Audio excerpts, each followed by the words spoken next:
Of the agenda is one change that would need to be made pursuant to that to be a presentation by Mr. Larry Bowl related to tax relief options for citizens.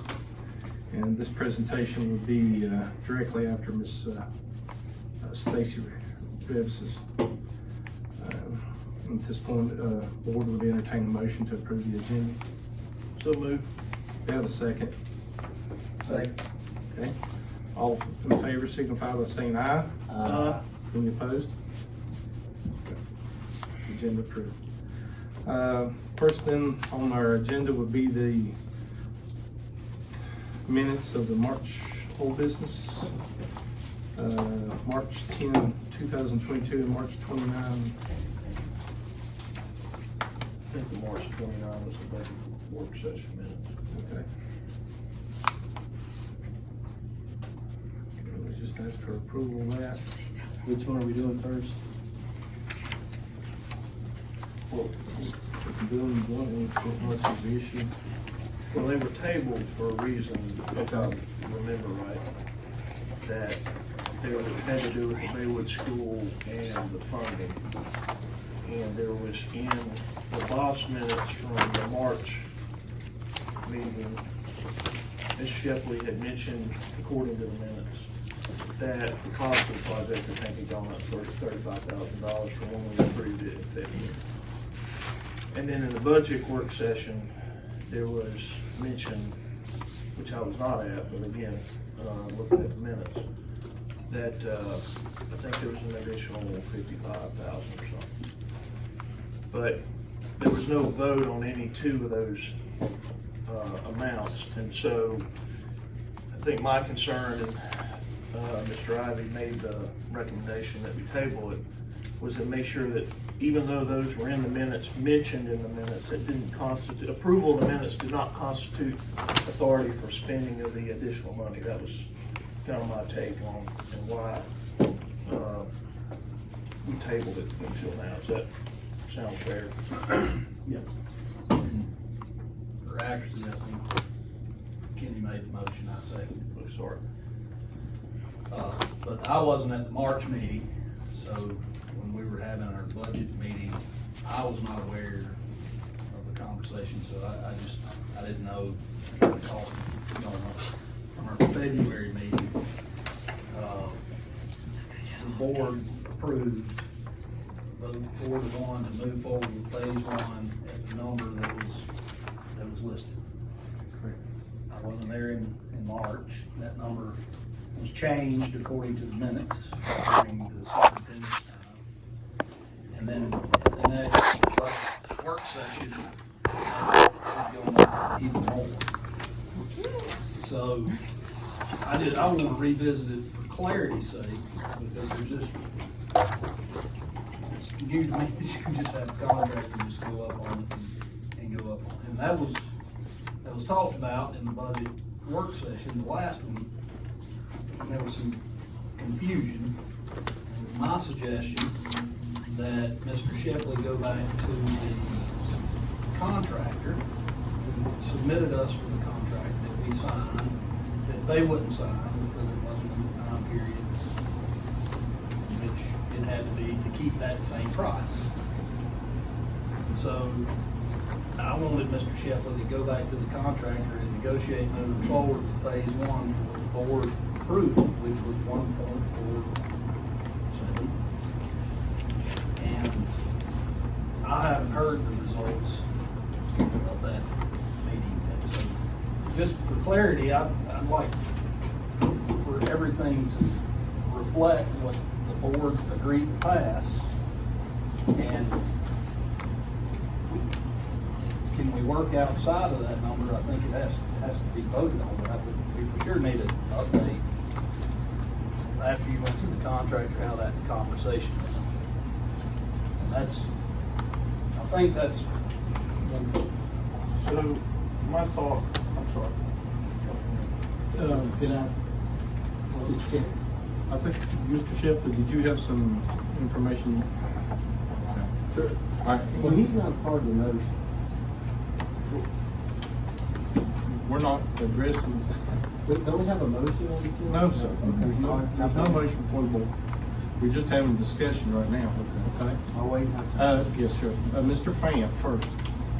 The thought is that I'm not questioning that those items in the March meeting minutes were said. I just don't recall hearing.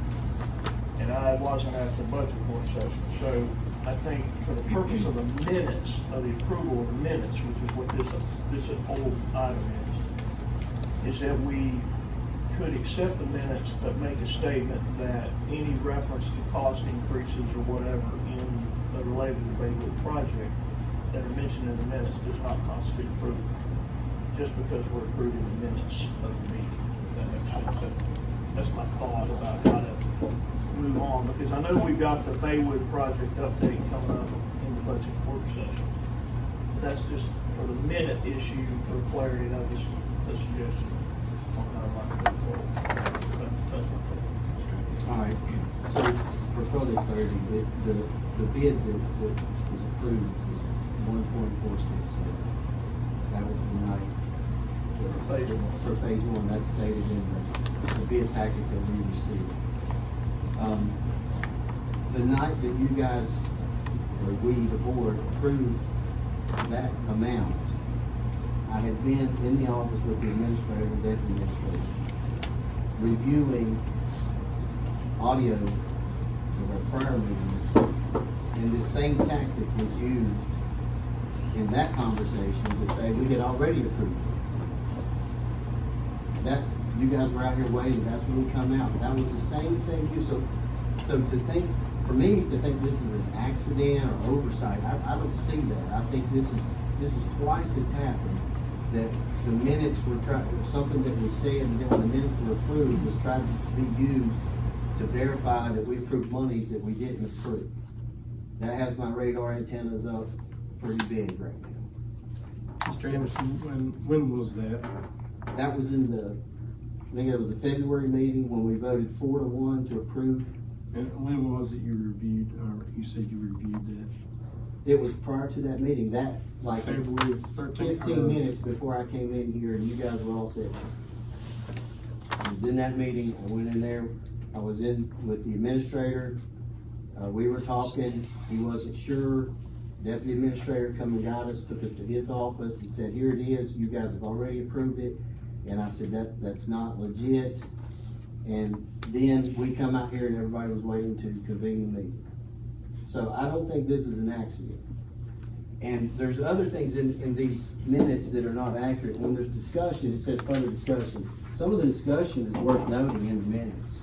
Which minutes are you referring to, sir? Which one? Well, I'm referring to the one that on the table now, but I'm referring to all of them. Well, the ones in question are the minutes for, We're doing both of them right now? which one are we Okay, so let me reference give you an to? example. Is this, which minutes are these? March 10th or the Okay, we know. 29th? So we're all on the same page. Literally.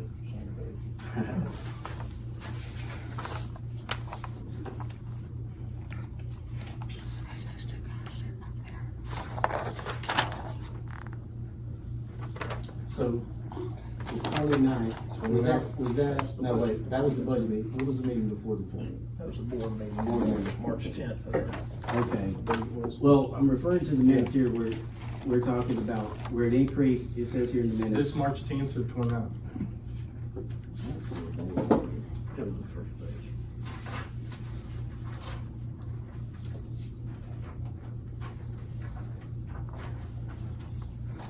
March 10th, okay, this is March- March, March 10th. Okay. And I had asked, this was during the, during discussion with the county administrator.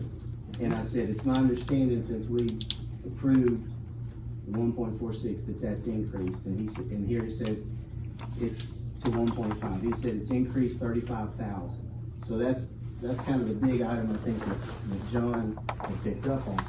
But then when we go to the 29th, it has me questioning, where is the 1.85 million coming from? And that's not what I said. And if you play the audio, you can see I said, I've been asking where the $1 million is coming from. Now I'm gonna ask where the $1,085,000 is coming from. Big difference in 1.85 and $1,085,000. But there's inaccuracies all throughout the minutes, so I just think we need to address the overall issue of having accurate minutes, whether, if it's on audio, I don't know how it could be so skewed. And I understand that these are the same minutes that's being given to the Gazette and the Declaration so that they can report on these issues. So maybe a concerted effort here, I don't know. But one time, I think it could be an accident, multiple times, and when I'm taken into an office and told, this is what you all said, you've already approved it, and then this happens, I see a pattern. So I just wanted to put that in. I hope that makes it on the record. I hope that makes it in the minutes of this meeting accurately.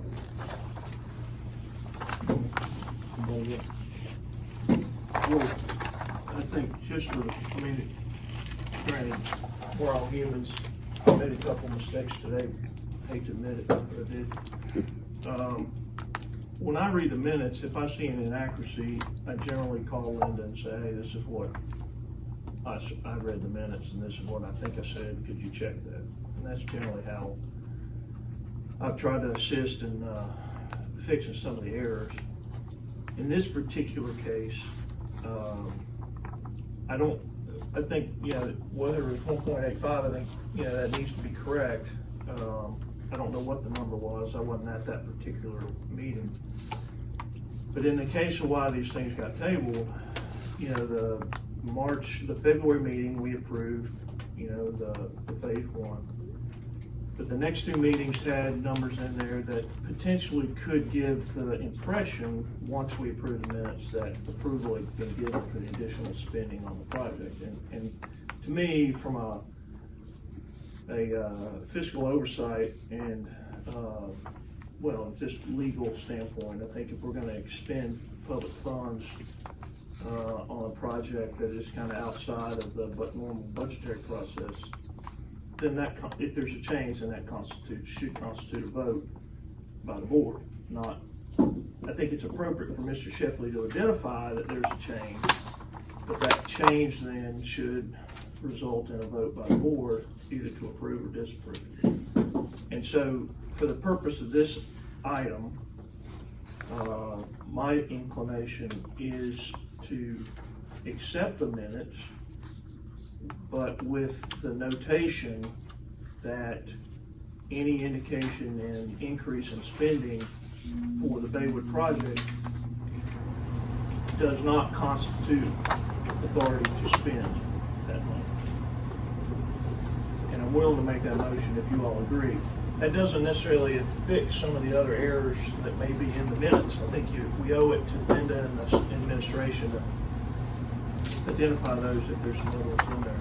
But for the specific item here, that to me might address the issues and get the minutes approved with the appropriate application. So we have a motion, so you want to restate that motion? Ms. Gomes, you've got what broke down from the last meeting. And are you saying we need to actually vote and have consensus on the 30,000 was proposed spots on it and all that? And we talked about it and said, when that 30,000 and we all know the consensus was, and Brantley, I had talked about if it was 1.46 or 1.5, we voted to go on with it, and let's go on with it, get it going. And we've been working on something for 4 years. The one, then they come back, was it 50-some thousand? 50,000 will come back on them, and that's when I said, this is enough. Take out the plumbing upstairs or whatever, but stick to the 1.5. 1.46, 1.5, whatever it comes out. I don't round it off or but 30,000 was discussed. Now, are you thinking we should come to a vote on the extra 30? We had consensus. Yeah, I'll be honest with you, I don't recall that number or that discussion in the March board meeting. I was there, I was physically there, I admit that, I just don't recall that number. And I'm not disputing that Mr. Shepley said that, I'm not disputing it. I just don't recall that number and that discussion. And for the purpose of this, I think we can approve the minutes with the appropriate annotation. But when we get to the Baywood project discussion and new business, we can bring up the 35,000, the 55,000, or whatever as part of that discussion, and then we can have a vote, a discussion and a vote. For the minutes, for the purpose of things that have already occurred, and I guess to answer your question, if it's an increase in spending on a project that's not part of the budget, yeah, I think it requires a vote. But for the purpose of approving the minutes, that's things that have occurred, there's enough confusion that I think that statement is warranted. But when we get to the Baywood project discussion as part of the work session, let's have that discussion, get an update of why the costs went up, and then we can make a vote on the 35K or the 55K. That's my view of how we should proceed. But this particular item is just how do we get the minutes approved from the previous meetings. And given the scope of this project, it just seems like that we should vote on an increase in spending on a project that's not in the routine budgetary process. That's the kind of my take. Okay. I got some. 1 minute, I'd like to make one note. I was unable to attend on the 14th. Did you all approve the minutes already? No, we tabled them for this Tabled, meeting okay. so we could have this discussion. No. Because he won at the early March meeting, I won at the late March meeting, you weren't there in the April meeting, and so there was just enough confusion that it seemed like it made sense to move it to this meeting. Mr. Chair? Yes. So, for point of clarification, I've reviewed the video several times. And during the discussion, the only time the 35,000 was mentioned was during my discussion with Mr. Shepherd. And I said, it's my understanding the bid has gone up since it was approved, or the cost has gone up. You can review it. And so to say that the 35,000 and to have a board member now saying, using the same terminology, 1.5, I just, that raises all kinds of red flags in my head. So we did not, but if we're gonna approve these minutes, I would like to say, why can't they go back, watch the video, audio, and get us an accurate account of the minutes? They're out there. And I've watched them over and over.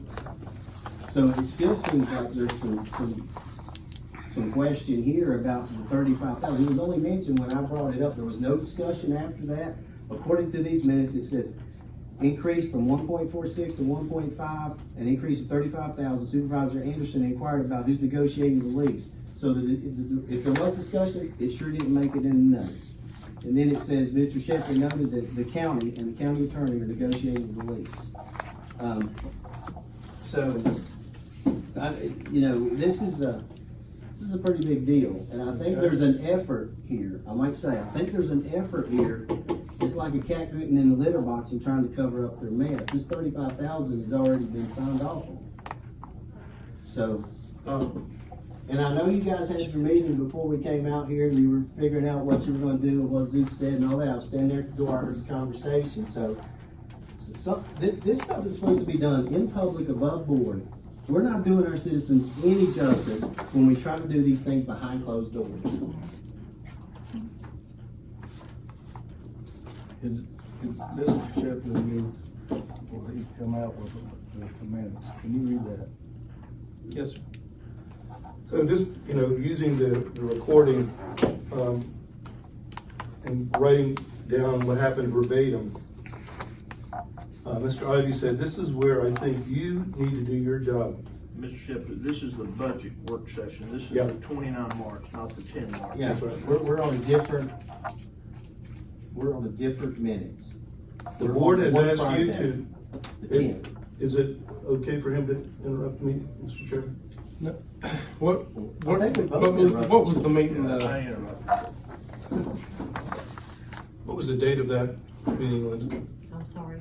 The date of this meeting that I'm reading from? I don't remember. I mean, It's March 29th. I think probably, The budget system between, I kinda lean toward, Mr. Anderson's,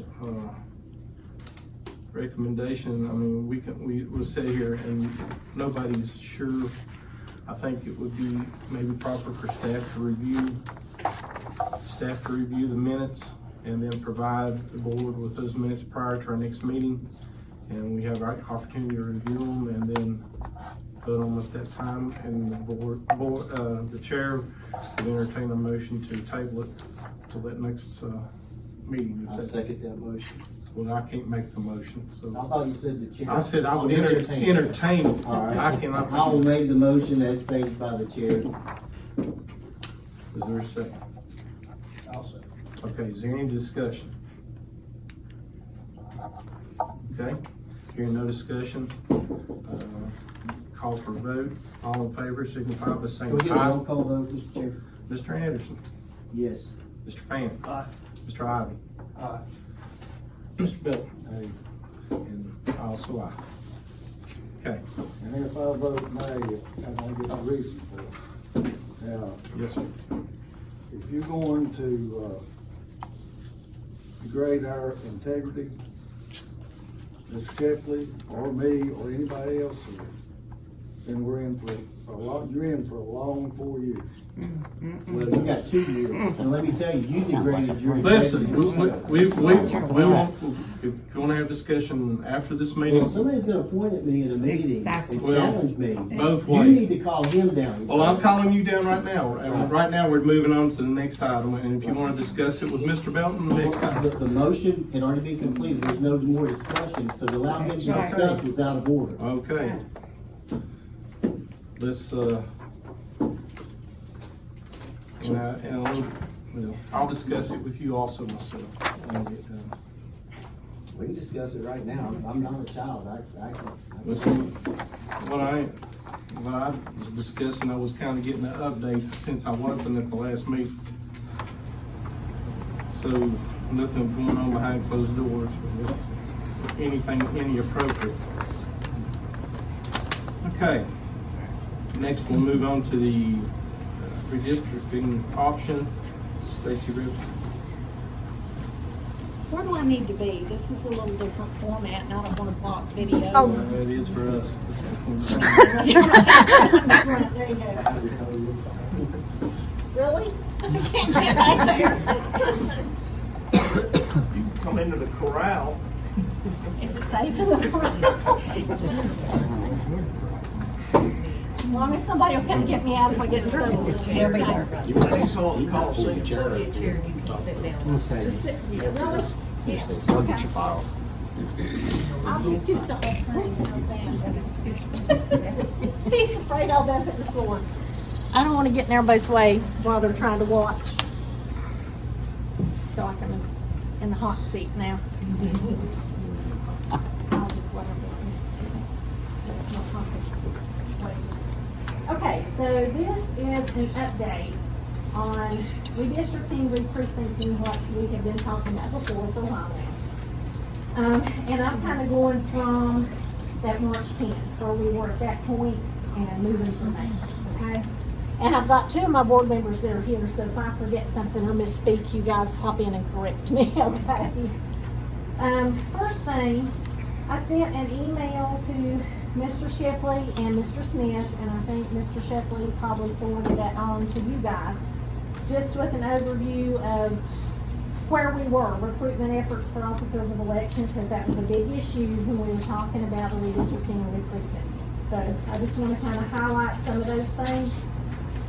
What we had been doing, as far as reaching out to folks, I have talked to the guidance counselor at the high school because it was suggested that we talk with school board, and Gloria Price, our board secretary, actually spoke with Mary Paisley, and Ms. Paisley indicated that would be more something we would work out with the school as far as talking to the high school students about registering to vote, kind of have the early, future service as officers of election to build up, some of that staff that we will need for election day. So I reached out to the guidance counselor, Angel Colby, and I've also touched base with the social studies and history teachers about, talking with them and setting up some kind of forum to just share that info with the high school, especially senior class, because they're the ones that will be hitting that 18-year age mark. As far as registering, how to vote early, either by mail or in person, since they'll be away at school, a lot of them, for the next few years, and then future service as officers of election. So we are working on that with the school. We've also posted some recruitment notices on bulletin boards here in the courthouse, about, we need you as an officer of election. It's got our contact info on that. Recruitment notice that's gonna run on the Comcast Community Bulletin Board. It used to be Channel 3, I'm not sure if it still is, but it's just that continuous announcement for community activities, church activities, and whatever, for the different communities. They've got it running on there. We have it, various community buildings. Each of our board members have taken some little flyers, like the one that's on the bulletin board out here. And a community building, library, some of the stores have little bulletin boards, that kind of thing. So they try to post them in places that seem like, they would be appropriate, and if they would be allowed to do that. Some places have restrictions on what you can and can't post. Grayson County website and the voter registration portion, we've had that on there ever since I've been here, and I think it was on even before then. And then Ms. Price, she takes care of the Grayson County Elections Facebook page. It's been on there as well, since before I started as registrar. And then, of course, word of mouth is still our biggest thing. If we talk to people about serving, ones that come in, we give them a business card and say, hey, if you know somebody that's interested, that kind of thing. Just however we can make folks aware that we do need people to work the polling places. So we've done all of that. The night that Sarah gave the presentation, March the 10th, she had a sign-up sheet that she passed around. We did get some signatures on that, but we didn't get a lot of positive result from it. We had 3 people, we had 10 that signed up all together. 3 of them were elected officials. Well, that prohibits them right off the bat, because an elected official can't be an officer of election. 1 person was already an officer of election, so aside from cloning, we can't do her again. We had 1 that has worked for us before, but we actually had to let that person go because they could not perform their duties in a nonpartisan manner after several warnings and discussions, so we didn't have an option with that. We had 1 lady that does not live in Virginia. She lives in Bristol, Tennessee, and I talked to her once she moves into Virginia, whether it's Wythe County, Grayson County, or what have you. She may come back to talk to us about it. I've had a couple that, or 1 that I haven't been able to get a response from, either from email or a phone call. I had 1 that's indicated they will come in, but I haven't seen them yet. We did have 2 people from that list to sign up, and one of those people is a county employee, and the other actually brought his spouse with him when he came in. So we got 3 people from that list, but the next day I lost 2 others. So our net effect after that meeting, just from what had gone on there, is like 1 additional person. And since then, we've had some other changes where we have lost some people.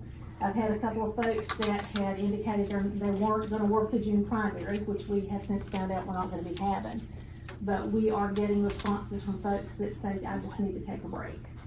So that, again, kind of reiterates that we're working a lot of these folks pretty hard, and they just wanna take a break. We sent, with that email that I sent to Mr. Sheffley that he shared with you guys, we have an option 3 map. And in looking at that option 3 map, we took into consideration the 2 biggest polling places that we got the responses from, and that was, sorry. May I ask, Yeah. have you left the volunteer polling thing, or is this part of that? This will be part of that, it kind of All right, I'll ties hold it. my But if question. you'd like, now go ahead, if you have a Well, question, I that's just, fine. what's your delta, what's your shortfall in workers right now to be able to man the 15 polling stations that we approved? We Looking need forward, at how a- many do you need to be able to make it work? At a bare minimum, for not our largest precincts, we need at least 4 people. You need 4 more. No, we need at least 4 people per polling place. Yeah, so what's your, Well, They can be now, anywhere in the didn't go county, back right? yeah, I did not go back and tally up the exact number. I know for June, we had 2 polling places, but we only had half that, we only had 2 people going to work. We had our largest polling location in Independence, we've always had more workers, we've had 8 or 9, and we need more for that one because it is larger. We were down to 4 people. So, I don't have a bottom line number, I didn't go back and tally that, but we're short everywhere except maybe about 4 precincts. so if you don't, everybody tries to, Larry works down his 162 list there. Yeah, I didn't get any responses from No, those I mean, petition Not signers. calling you I out, have- I'm just saying. Can I say something? No, you go ahead. What, Oh, I guess it's not my call to make. Well, is it? I'm sorry. No, I don't want to butt in. the question is though, if you don't get we don't get the required number, Yeah. how far out do you then say we don't have it, we're gonna have to close that poll station? I mean, is that in your authority to We close? can, yeah. We don't ever have to do that. That's where option 3 comes in. Okay. Going down to, it keeps the 2 that we had the most negative response about. It keeps freezing, it keeps coming dry. But it combines some of the others that none of us heard any. We need at least 9 right now at the bare minimum. Poll workers, Not additional. not additional poll workers to make it work.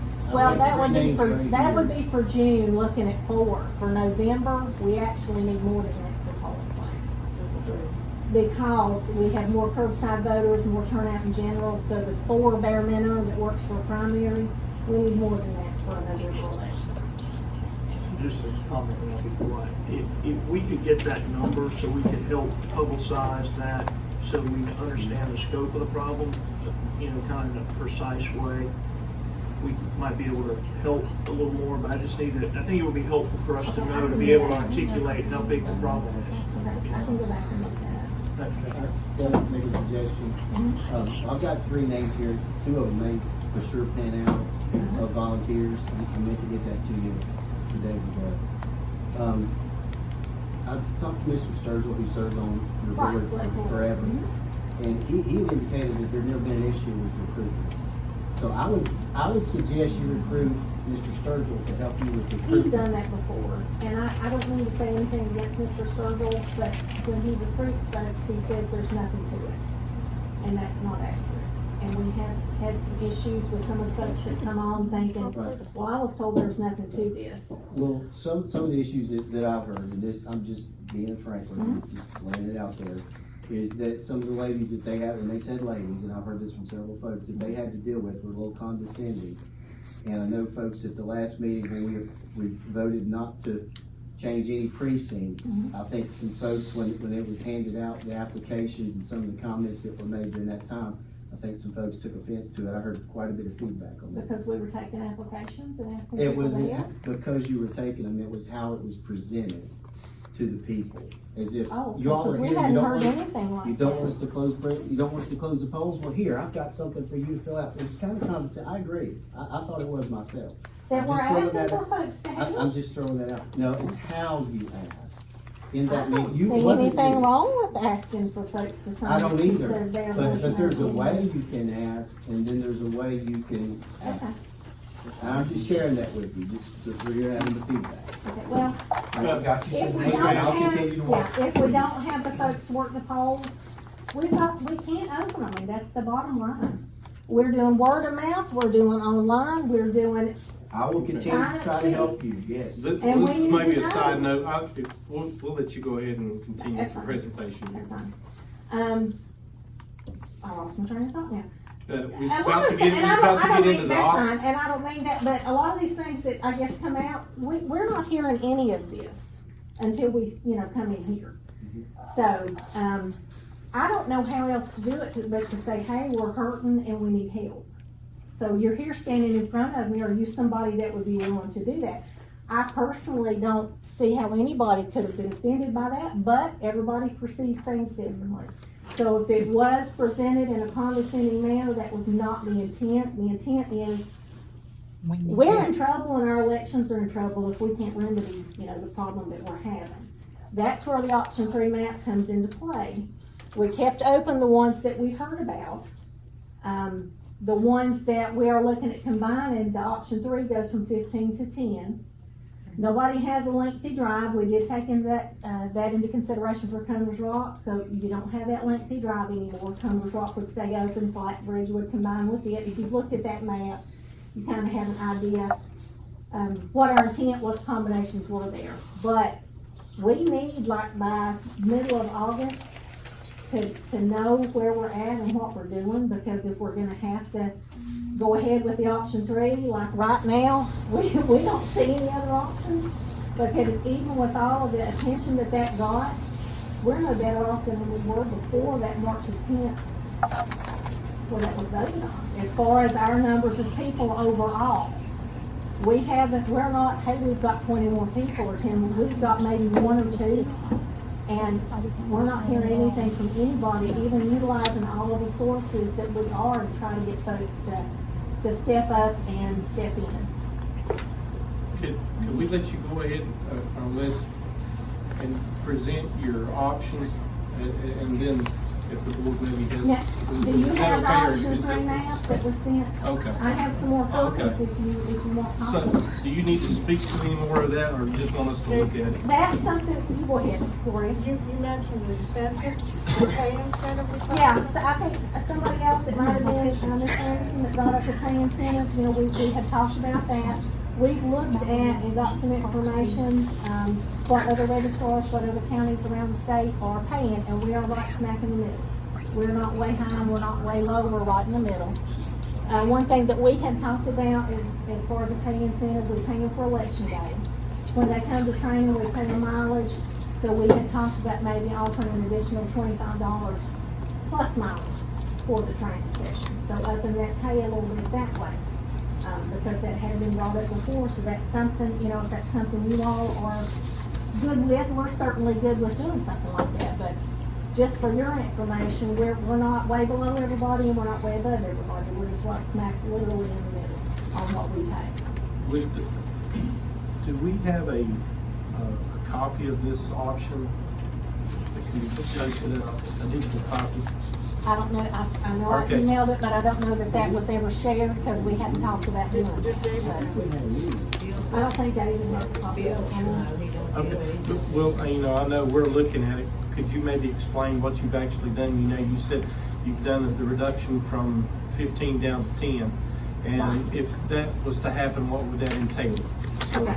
Just maybe a matter of record. I'm gonna get, I think, just so that everybody's looking at something, if you don't mind me doing this. No, ma'am. That third page there, I think actually has that map on it, and then I'll get into it. That way everybody's looking at it while I'm talking. Oh, I'm sorry, I didn't throw it at you. I know you've got it, but if you wanna. Yeah, thank you. I think that's still it. And then next there's, that last page is one you can look at. All right. So Mount, on the far left, Mount Rogers is Mount Rogers because of where Mount Rogers is. We're not doing anything with that, it's just staying as is. In the Grant area, and you guys jump in if I forget somebody here, we would have Rugby, half of Mount Wilson, then we would be looking at Troutdale and the existing Grant. Those going into one precinct there at Grant, and the polling location's kind of right in the middle of that new precinct. Combers Rock would be Combers Rock and Flatbridge, they would vote at Combers Rock. Bridle Creek is Bridle Creek, the other half of Mount Wilson, and the chunk that's coming into Wilson District from the Elk Creek District. Elk Creek and Independence, we didn't do anything with, we left them alone other than that chunk change there. Providence would be Providence, and that upper portion that was part of Freeze would become part of Providence. And then Freeze would be around the town of Freeze there and what is Old Town. And then Baywood and Fairview, we're not doing anything with.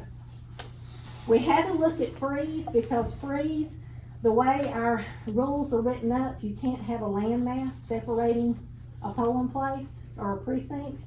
And for Freeze, you had the Providence jutting up to the, in the right, and I don't have a picture of it up there. But where that section was split, we can't leave that way regardless of whether we combine or do anything else. We would have to fix that anyway. So, does that make sense? I will pledge to you that I've got 3 names, like I said, Yeah. and I'll try to get you some more. What is the deadline?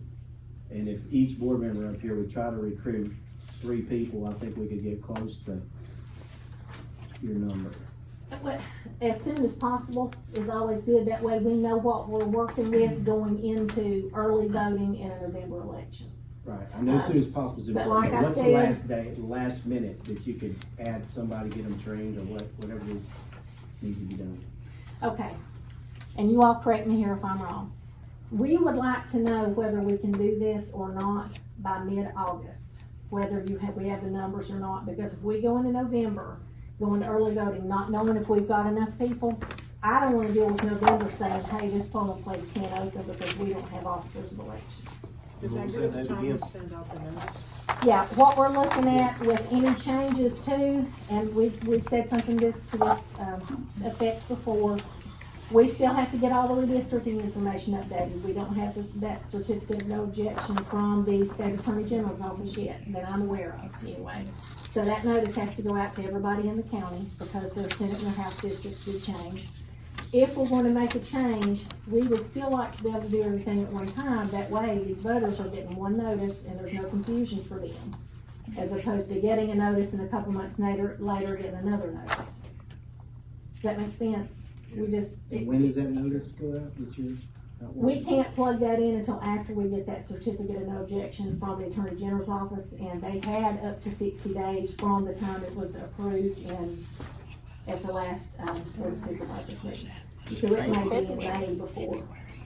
So from a process standpoint, if you came back to the board in July and said, hey, here's the current situation, kind of what you're doing now, not looking good on the recruitment side, we need to look at option 3.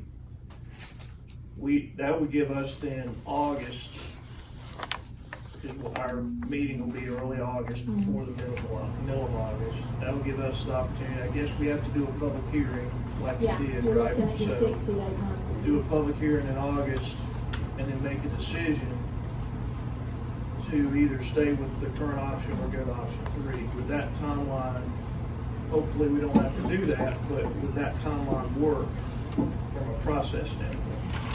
Legally, yeah, we would prefer it to be sooner, like at least start in June.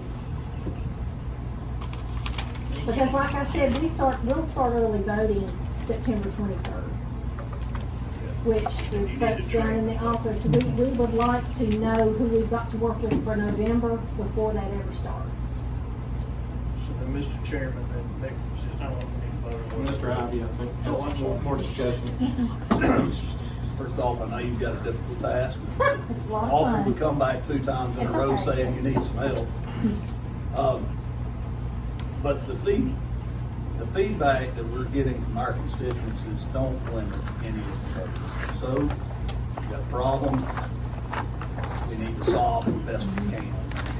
So the best I can tell, this is a nuclear option if something doesn't change.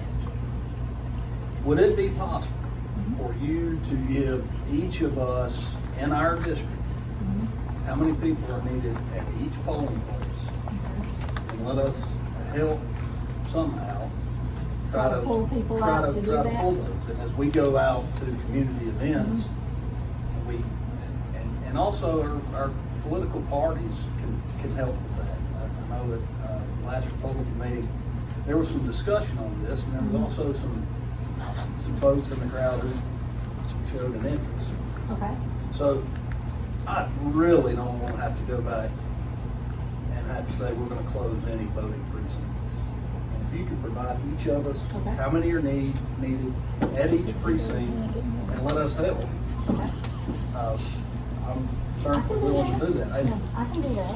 But, like I And said, it- that's all I have, but I we're mean, we not- obviously have a problem that needs Yeah. to be solved, and the method in Yeah. which we're trying to solve it right now is Yeah. not working. And the whole idea, it's a lot more difficult now. It's not rocket science. I don't mean to make it sound like, nobody can do it, but a certain select group of people. But it used to be you walk in, they give you a piece of paper, you check it off, they check your name, you're done, and you go. And now you've got electronic machines, and you've got paper records, and you've got 2 hours worth of forms after the election is over.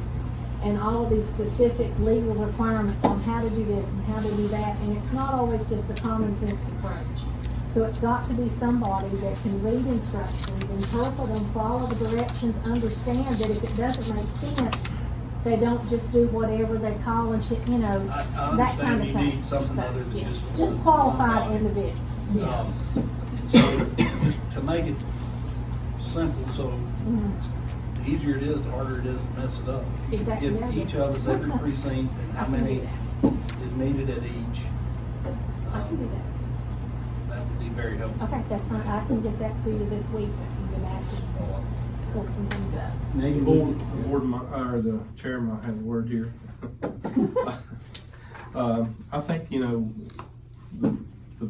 the turnout at the public hearing pretty well give the board a mandate that, there's no desire to see any cut. And actually, with this item on the agenda tonight, I've already had people reach out to me that are in my district that are, strongly opposed to varying from what we had voted. And so I hope that we can do a recruitment effort so we can still work toward maintaining our polling places. Yeah, I mean, if we have the people, then there's not a question about it, but we've not, the last election that we had in November, if we had had one more person call and say, I'm sick or I can't work, there would have been a polling place that would not have been able to function. And several of them in that particular condition, because we were down to the bare minimum of what we could have to make it work for folks to be able to do what they do. So it's not just that we're willy-nilly saying, close them down, that's not it. We physically do not have the people that we need to do it, so that's the only reason that any of this is coming up. So I don't want you, to think that we're just trying to shut down and keep people from voting, that's not it. But we've just got to have the manpower to make it doable, so, but yeah, I can get, Can I say, numbers and counts. can I say something? Do it, board elections, right? Yes, sir. My name's Ann Beamer. I just came back in the March 19th from what they call boot camp, for training. And I was up there with a lot of other counties, and they all have the same problem. It didn't matter how big how many precincts they had. The guy that had 200's got a major problem. The person that had 2 didn't know if they was gonna be able to open both of theirs, and that's 2. It is, apparently, it's a statewide issue at this point. So I don't want you to feel like that it's just Grayson us. County. It's not just Grayson County, it's a lot of other counties as well. Did you hear any solutions in all those people? Did they have any ideas? No, that you might could bring? no, they had, and there again, I'm new, I came in January. Some of those had been on electoral boards for like 2 years, because this was the first boot camp they had or training session in person. And no, they are, they've used the same solutions that we've come up with going into the schools and doing the community involvement. I know there's a term for it, but I can't think of what it is right now, but it's like pulling the people in the community that have the most influence and getting them to help recruit. I gave Stacy a few names right after the other board meeting, and a couple of them passed away in the meantime. So, That's a hell of a way to get out of health. right, yes, and, we're looking at we're looking at, if you look at our list of election officers who are wonderful people, they're not all young people, and they have worked for us for a long time, for many years. And So, they've got a tremendous amount of experience, and They it would do. be wonderful to have a new person be able to come on and work with somebody that's done it for so long, to get that, realistic view on how things work. But then you've got the older ones, some more experience saying, I'm out, I can't do I've it gotta have again. a break, I yeah, can't keep doing what can't do I've it been this doing. long. And you can't tell them no, and you can't make them feel guilty about it, So, we're just in a fix, for lack of a better Mr. way Chair, to put it. maybe we could, at another point in time, discuss some incentives or sign-on bonuses for folks to, meet some of these No, deadlines. signing on bonuses, we're giving I them can bonus. entertain a motion for consideration in the July meeting, maybe Yeah, so just for planning purposes for the staff, I think we need to make a motion and we plan to have them give us an update in the June meeting, okay? So that we can then Have enough time to have enough time to react if we have to. And I'll get the numbers that you'd asked for, I'll get that to you this week, okay? So we would, Mr. Oh, sir. If this is such a critical thing that we have to solve, would it make sense to have an update at the May meeting? That's fine. Whatever you all want. I'd hate to wait for the last second to be a mad So maybe just, every month until Just an update until election we day, get- we need maybe an update. Staff, to make sure that's included. And they probably don't need a motion, I guess, on that, so I rescind the motion. Thank you all. Thank you very much for your work. Just leave the chair. I don't, you can, okay, I'm sorry. Next, Mr. Larry Bolt, I'll tax leave the relief hot officer. seat. You guys mind. I wanted to stand up. She's gone. Anyway, thank you all. At last meeting, I gave an update on our tax relief programs and especially for the elderly disabled. And we were at the end of that discussion, and I had proposed maybe some increase in the guidelines. And I had given out a nice pretty little chart and comparing a sample. I did a sample of 20%, which amounted to like 70 households, of what they're paid in 2021 at a 59-cent tax rate. And then I got their new values for 2022, and I compared down to a 52-cent levy of what it would do, and gave you that 67% would increase an average of $40 a household, 23% would decrease $25, 10% was no change, for overall $21. Mr. Ivy asked if I would go ahead and, instead of doing a 52-cent, project it at 59 cents. Was that correct? Yes, sir. And I made some green comment that I would be more than happy to do that.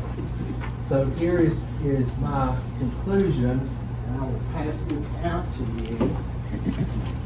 And you see the top line, the levy at 52 cents. The levy at 52 cents, and that 67% increase. That was the information I had at the last one. And I went ahead and broke it down all the way from 52 to 59. I maybe threw in more than you asked, but I thought that was sort of good to look at. So as you can see, as the levy went up, the percent of my sample now, of my 20% sample, as the levy went higher, the amount that saw an increase went up, and that amount grew. And then the ones that had a decrease to start with, their decrease lessened because their taxes was more. And then the no change didn't change much. And the last column on the right is the overall. So at 52, it was an overall increase of $21. All the way up to, if you ran it up to 59 cents, it was an overall of $74. So that's the information I tried to supply. Thank you. Just one, when you, I think your recommended threshold for income was 30K, is that right? Yeah, and right now, the income limit is 27.5, and I've made the recommendation to raise that to 30, and increase it 2,500 on household income to maybe get some more in. Yeah, my question is the rationale behind the 2,500. Just, I mean, I know it makes it an even number, but does that make sense? I mean, should it be a little higher than that? I mean, you know. Opinion. I mean, I think the key thing if to change guidelines is to look the amount of relief, where it's 250 the max right now, and my proposal was to go up 25. And I think maybe somebody thinking maybe we go more than that. I think that's a key one to look at, and while I was throwing that out, I thought I might just juice up the others. No, and a I'm little not bit too. critical of the process. I'm just wondering, you know, if the medium income is 32 or something in the county, it may be a little higher than that, I don't know. Right. But it's just a rationale, you know, a logic behind I'm Yeah, not and- disagreeing with the increase. I think it's appropriate. It's the rationale behind why And- that number. You know, and just thinking back on ones I dealt with last year, Yeah. we were having some that was getting close, that had been on maybe for a number of years and Right. was getting close to that Okay. thing. And to give them another little cushion, I mean, Okay. I hate if someone's been on for 10 years and then their income increases just a little bit each year enough that it goes over the guideline and we have to kick them off. I can work with that. That's so, Okay. and a little bit of the same thing on the net worth was 90,000. And, I said if we increase 10 to 100,000, Right. if someone's got a house and 10 acres of land, even though the land values didn't increase a lot of those stayed the same, but they could have we don't have to count the house in 1 acre, but the other 9 could see a little bit, and just as a way maybe to try to get some more. Understood.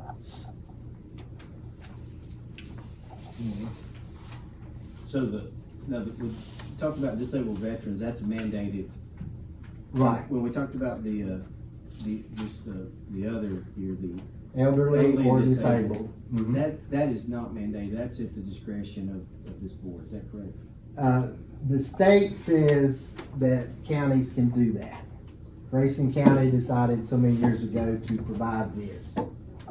Now, it's up to you guys to provide the guidelines, the net worth, the income, how much maximum relief you give. At least since I've been on the board, we've made one prior adjustment, I'm not sure. And I think the last one was 2019, and I think at that time, we sort of looked at surrounding counties and sort of see where we were at, and we were on the low side, so we sort of increased a little bit then, to get us up more even. And this sort of came about all because of the reassessment, and you know what the values did and how is it gonna affect these folks. So that little handout sort of shows how they're gonna be affected.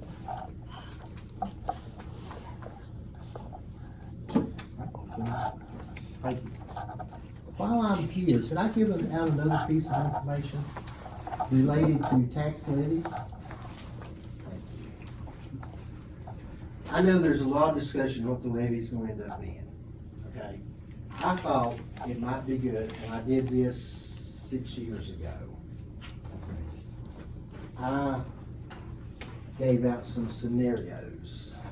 And this is probably more not to discuss right now, but to, take, I don't mean homework, I don't mean that, but, to maybe to study it some, and I just wanna sort of explain to you. My first scenario, if you look at the top one, is someone that has a house and 1.25 acres in the Elk Creek district.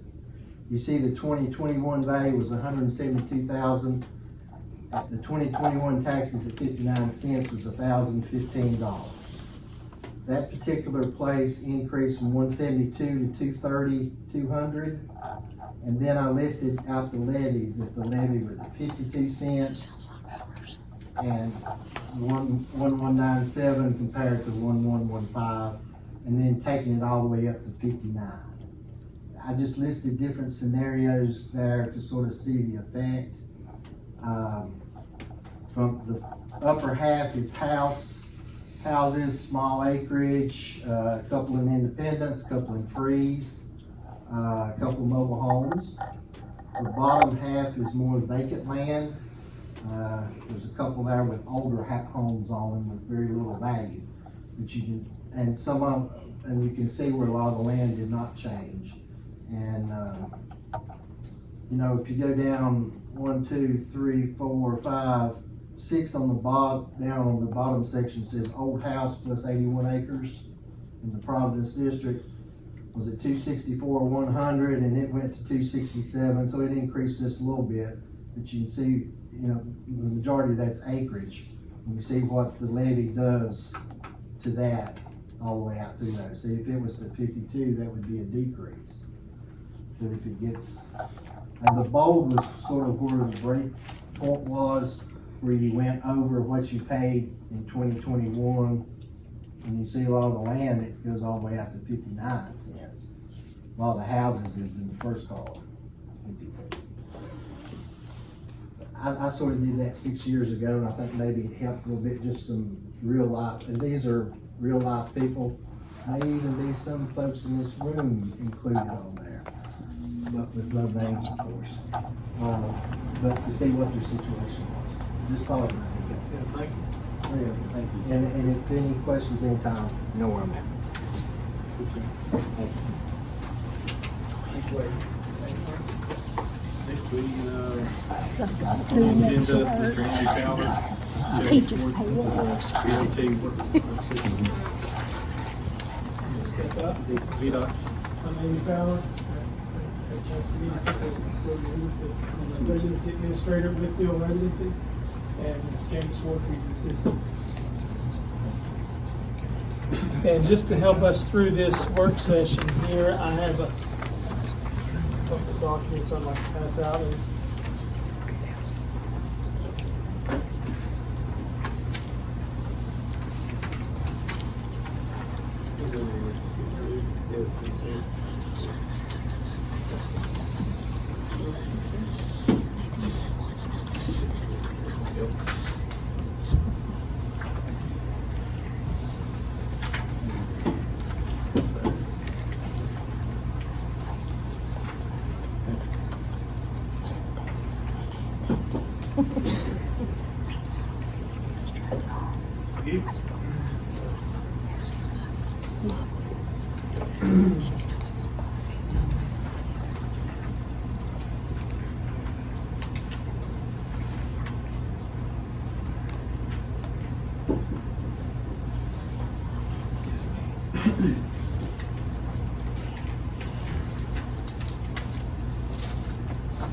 okay, what I passed out was the document that's stapled there. That's the secondary 6-year plan for Grayson County. And then the other document is a spreadsheet for the use of this work session. And so basically, just to give you a quick rundown, as we're looking at everything, and I've heard it tonight more than once, the word price increase. Everything is kind of, it's across the board is inching up, and for us, it's impacting VDOT as well. So, like for instance, our materials price for our stone, our tar, and our culvert piping, and everything that we use to build the rural rustic projects through the secondary 6-year plan, we've been seeing an increase. We've been seeing about a 30% increase in all of our materials. And also, central office in Richmond, VDOT central office, has established a metrics for us as for our maintenance crews to complete. They want to see more ditching, more pipe replacement, more roadside vegetation, and removal, trees and things of that nature, tree removal on our right-of-ways. And so, when they first established the metrics, they wanted to see about 5% of our routes ditched, roadside vegetation removed, and replacement of deteriorated culvert pipes. And this upcoming year, they've increased it from 5% to 20%. So that basically, it requires a lot more time from our in-house work crews to perform this work. And as you know, these crews, they do the mowing, snow removal, they build the rural rustic routes, and patching, pothole patching, and roadside vegetation, ditching, and what have you. And as you know, in the Baywood area, we have the Baywood area headquarters, which has 12 operators, and the Volney area headquarters has 12, and then the Speedwell area headquarters takes care of part of Wythe County and part of Grayson County. So basically, these guys, as you guys know, these are the crews that are building our rural rustic routes through the secondary 6-year plan.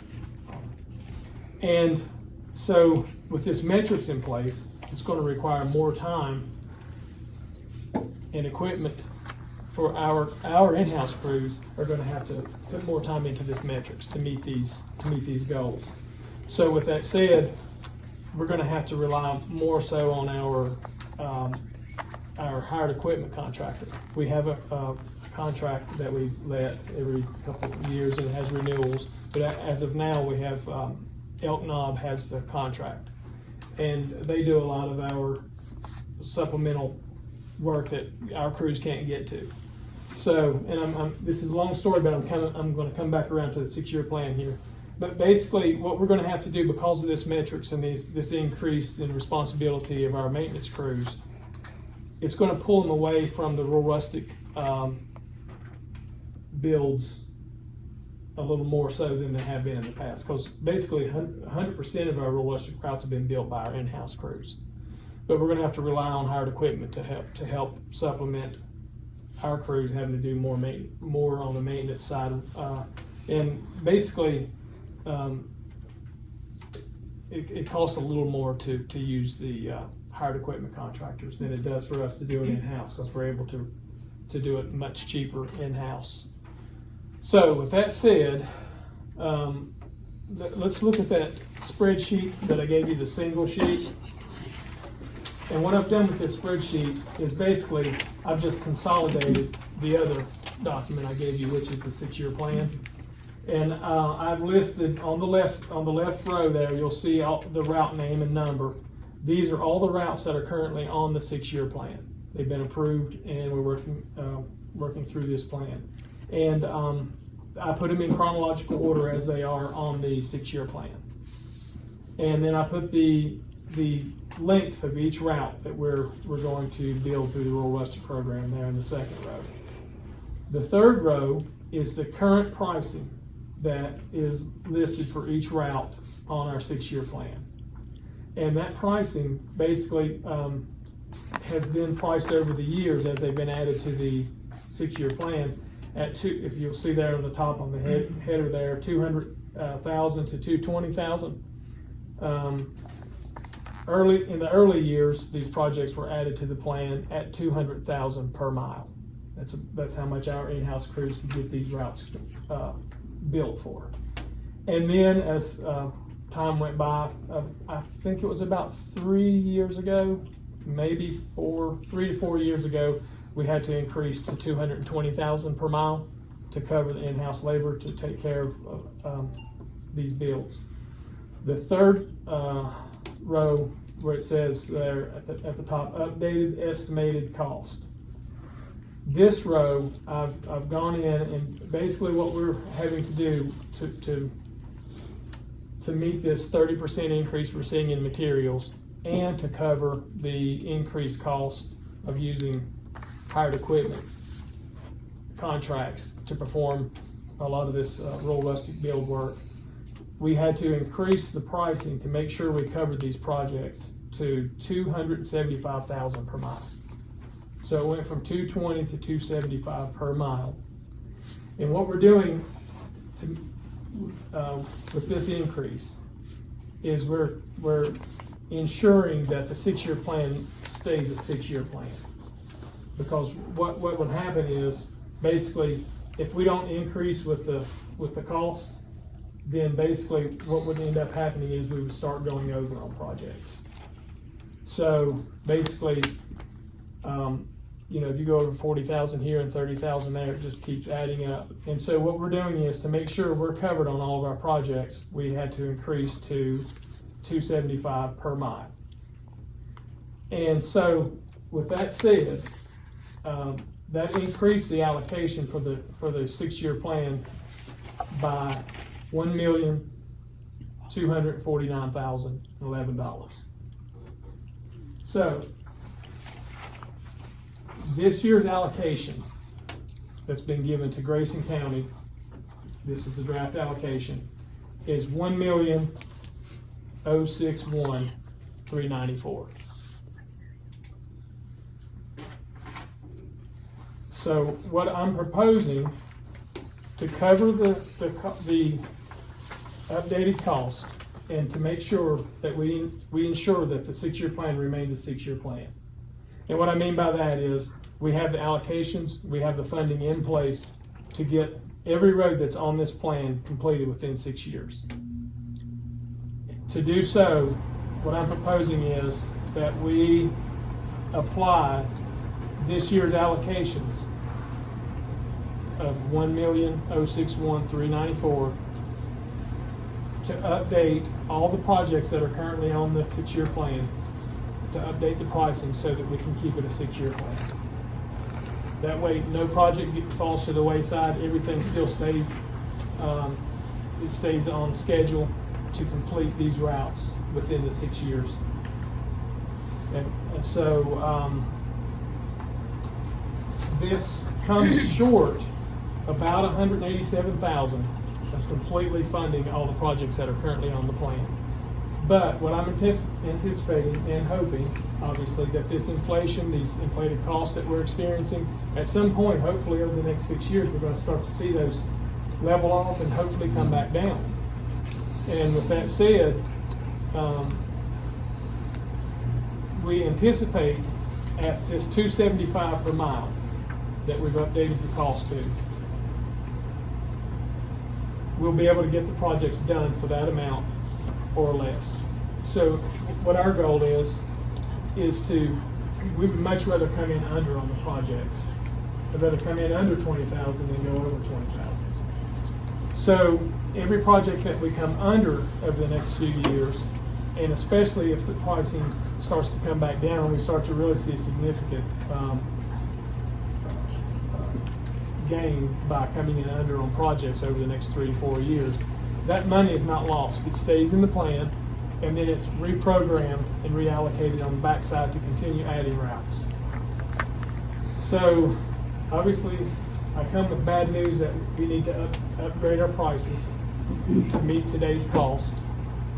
But the good news is the allocations this year, they nearly cover it. So normally I come to you guys with allocations and we start discussing routes that we can add to the plan.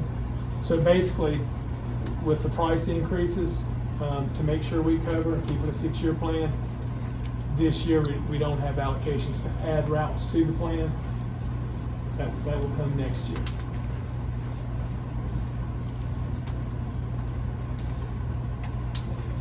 Is that the list that you have, is that the order which are being addressed? Yes. So I see Riverbend Road, I know that's been a big topic of discussion in the past. Is that one that's currently ahead of, Yes, that's top of the list? In fact, that one is set to start. You have a pen to sketch your phone. It will be, they may have already started. But this is the order of priority? Yes, that's, I put them in the same order as, I just basically condensed the 6-year plan and put them in order on this spreadsheet just to show the price per mile and how much it was going to increase. And so Riverbend, if the guys haven't started preliminary work on it yet, it's going to start this year. So we may find in these earlier projects until we really get rolling with our hired equipment contractor, that we're still gonna be keeping costs down under this $275 per mile. So my hope is that though we don't get to add projects to the plan this year, is that next year, along with our allocation for Grayson County next year, we'll be able to add the accumulated overages or underage that each project, when we come under, we'll be able to allocate that money to new projects. So, when you say this year, or 4 months into this year, what, like July, do you think those will start, or that, or East River Dam, can you give Oh, us yes. something more concrete? Yes, they'll be starting this summer, yes. We're moving out of, at some point, we're gonna move out of winter operations. I mean, the guys worked last night. So, this time of year, typically, we're moving out of winter operations, and we're basically on a pothole blitz. So if you've noticed, the guys have been out doing pothole patching. We've been doing a lot of stone application and grading on our dirt roads, stabilized routes. And so basically, those roads, the stabilized routes, take a hard hit during the winter. So we usually spend the spring moving into summer, taking care of pothole patching, repairing the dirt roads, and preparing ourselves for the mowing season. And then we start easing June, July, we start working our way into the rural rustic fields for the six-year plan. So I'll make sure that I understand. This, generally each year we look at when a project has come to full funding. So all these would be into full funding? No, this list is the entire six-year plan. Yeah, okay. Do we know how many of these probably will be going into construction this year? Let me pull up. I'm gonna pull up your. Because I was thinking to myself, that'd be rather ambitious. Oh, yeah, this list covers the entire 6 years. Can I say something about one? Yes, go ahead. Yes. It'll kind of help give you a good idea. So, just looking at this plan, when I look at this actual one, when I see Wallens Creek, so it's in the Balling area, it's complete, it's just not finalized. But Little River and Grinders Mill, that would be in the Baywood area, so they're gonna build those. So, of course, they'll try to do them at the same time, but it's gonna be as time elapsed. So they may show that they're fully funded, but that might just start, say, like the initial process of environmental work, get permits and things that we need to kind of get the process going. But with us using the hired equipment, that's gonna give us, more of an option once they get so much done. It's probably gonna be a joint effort, probably working together, but that may actually help us to build a little bit faster. So I guess what I was trying to say is if say Baywood's got 2 or 3 in their area, that third one may not see any work maybe until later in the year until they get these first two going, if that makes sense. Yeah, you actually just made me think of something. When I said that hired equipment was gonna be doing these, I meant in conjunction with our guys. We're still gonna, our crews are still gonna be out there working with these guys. So, this is something new for us because we've been doing it in-house for so many years. But we're gonna start using, the hired equipment with our guys. And like he said, I think it's gonna speed up the 6-year plan a little bit because once we get the hired equipment guys acclimated to doing this type of work, along with our guys, I think it's gonna speed the 6-year plan up a little bit. And so, yes, I was just looking at the current projects that are starting in Grayson County, Route 629, Little River Road. Pipe installation is complete, so that one has started, and then Grinders Mill Road is set to begin as well. But no, it's actually currently under construction, so they've started doing preliminary work to that one as well. So, basically this year for the upcoming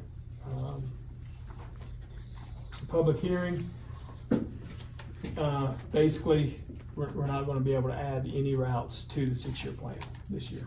Allocations are going to the updated pricing. So we still have to have a public hearing and, for the 6-year plan, sometime in May, whatever works for you guys. And you all advertise that. Yeah, we'll advertise 2 weeks prior to the meeting. And then, obviously, we anticipate coming in under on these projects, and then next year our allocations will be back to adding routes again. So it looks like down the Kemps River, it looks like it's gonna be fully funded for July of 2022.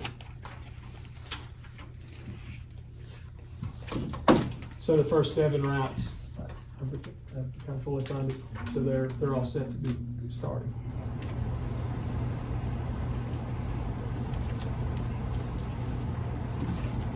Mr. Chairman? Yes. So that public hearing will be May 12th. That'll be advertised. That also will be on our website, correct? That's our regular board supervisor. David Gill's, May 12th. May 12th.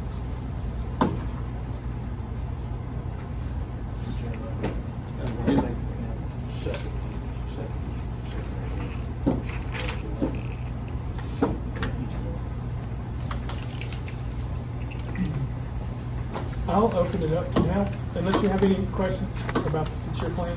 Any more questions? Mr. Payne? Not related to 6-year plan. Yeah, I was gonna open it up for anything else that you want. So it's related to secondary road. A couple of residents mentioned about possibility of closing Greenhouse Road, which I think that's the name of it. It connects Powerhouse Road and Peach Bottom. It's a dirt road, got a little ford to a stream. They've asked about the process, so about closing that. Could you explain that process a little bit, maybe educate me? Well, basically what we do is, obviously, this is the first step. And then I'm gonna get with Pam Heath, you know Pam, she's our engineer for residency. And then she just basically goes through all the regulations as far as abandonment, or which option would be the best, closure, abandonment, what have you. And then what I'll do is, I'll present this to her, and then she'll basically just spell it out exactly how the process goes. And then I'll have Pam email that. What we typically have been doing, I wanna keep going that way, is I'll channel it through Mitch. Yeah. And I'll email that to Mitch and get it to you, and then, you know, from that point, you can just start down the process. So, I'll get it to you. 6 months, how long does it normally take, any idea? Roughly? I don't know. It may be another It's been a while question. since we've Maybe been a- on the route, so. Yeah, okay. We'll let her start the process, Yeah. and then get the ball rolling, and then we'll keep you in the loop. Great, thanks, Andy. Thank you, So, could I ask you a question? So I've had some folks recently on 21 and 58 come up with some issues. One on 21, just outside of Independence, they were asking if it could be like a mirror put up. There's a lady that has a daycare right there, and it's a really bad curve. Is that going to 6-year plan, or is that something separate that we could address? Yeah, it would be outside the 6-year plan, but, VDOT doesn't install those. I know we see those mirrors out on the road, but, we can give permission for a private citizen to install those, but we would also have to go through Pam. She's over the permits office. And basically, they can install a mirror, but it just has to be like on the backside of a guardrail. It has to be in a location and mounted in a way that it doesn't become a hazard to the traveling Is there a public. certain mirror that's certified by VDOT, or they just find them? We don't have a regulation on those. The only stipulation is that it can't be mounted on a structure that would become a danger to the Okay. traveling public. Next one is cutting out curves. There's one on 58, just at the end of what we call Halsey Stretch. There's been some accidents there. There's a really bad curve, headed toward Melton Wilson, but just right outside of town. So to cut out a curve, is that a 6-year plan or is that a different address? Yeah, that would actually, that becomes a project that's a smart scale project that basically the county could apply for.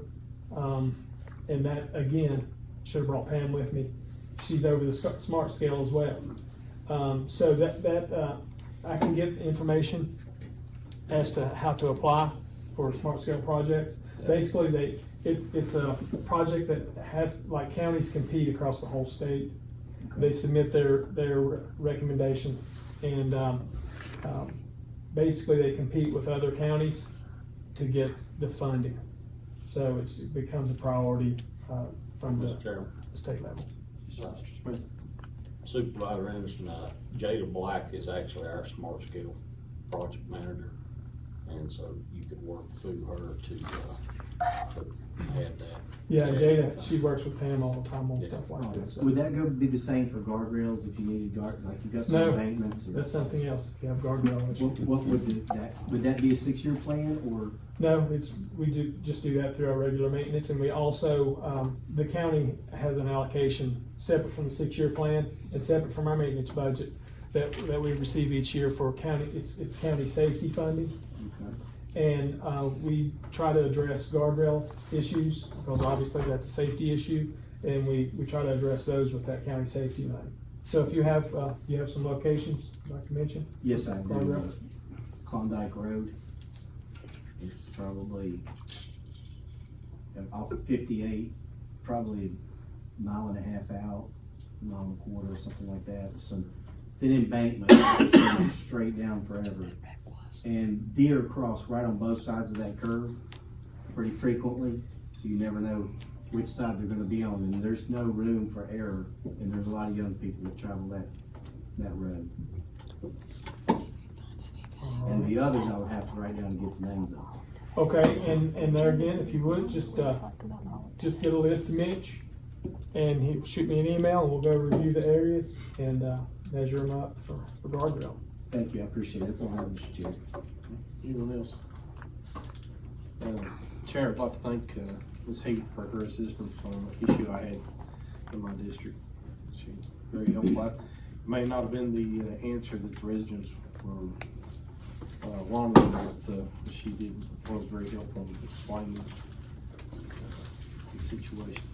I'll pass along the kudos. Just for the record, notes, I had already discussed one road with James down at the Baywood store, so he's already got it. Mr. Donnie Baker had asked me to mention that to him, so he has the details on that one already.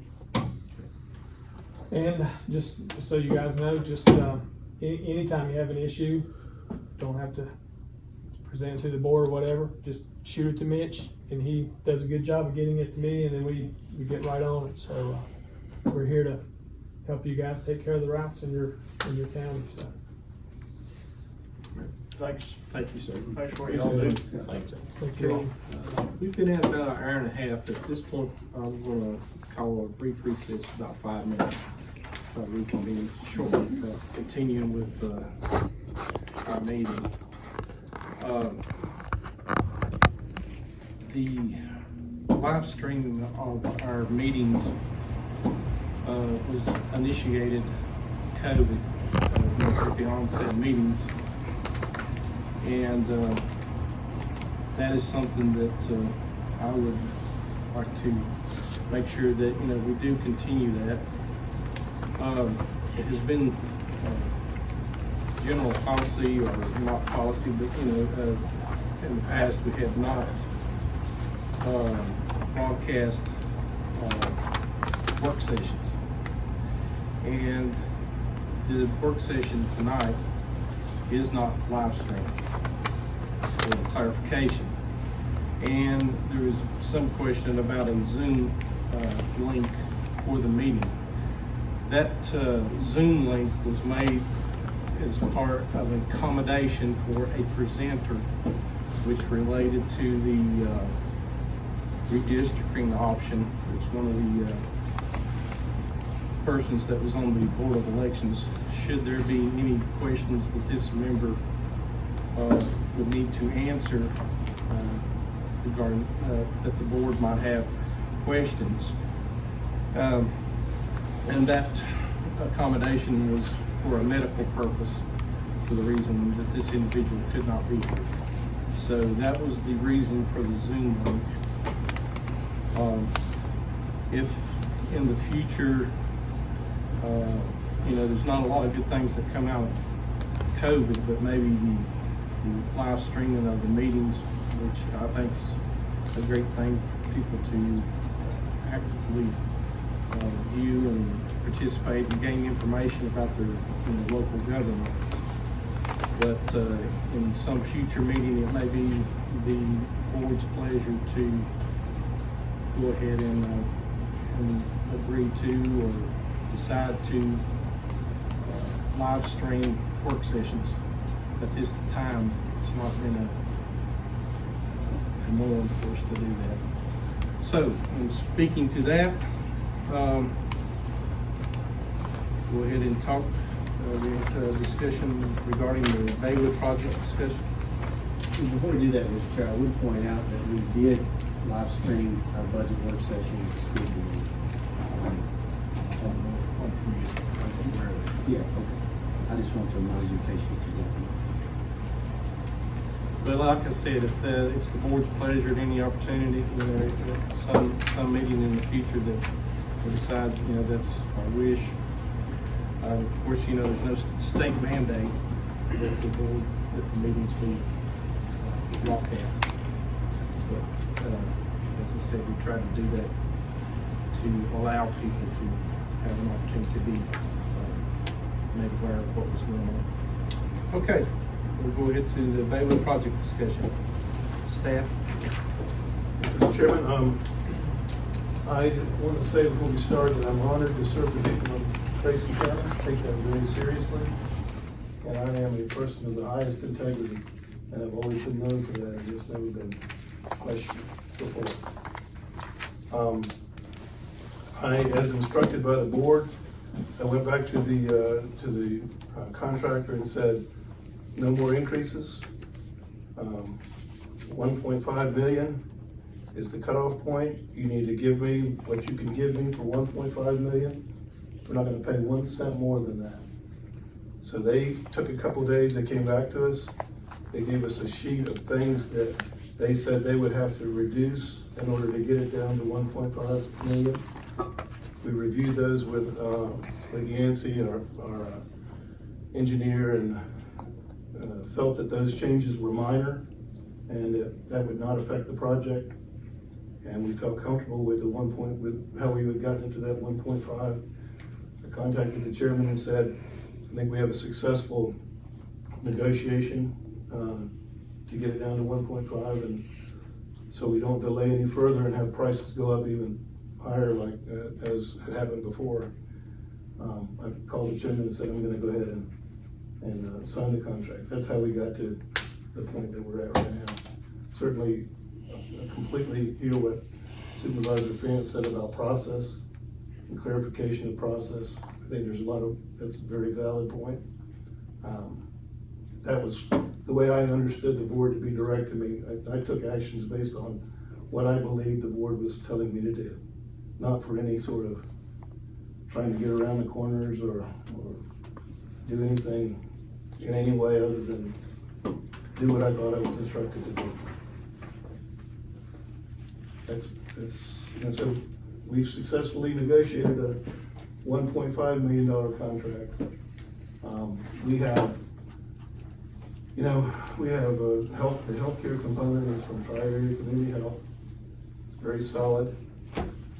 They've hired people that are ready to move in when we're ready to move in.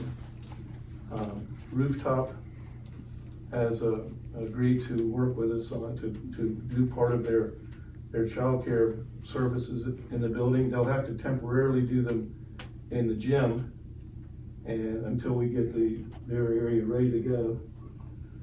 So we do have a second, not written yet, commitment to what is gonna go in there. And I wanted to take a couple minutes and let you know that when it comes to the High Tech Education Center, there was a lot of enthusiasm at the beginning of the discussions and lots of players that came to the table that said they wanted to participate.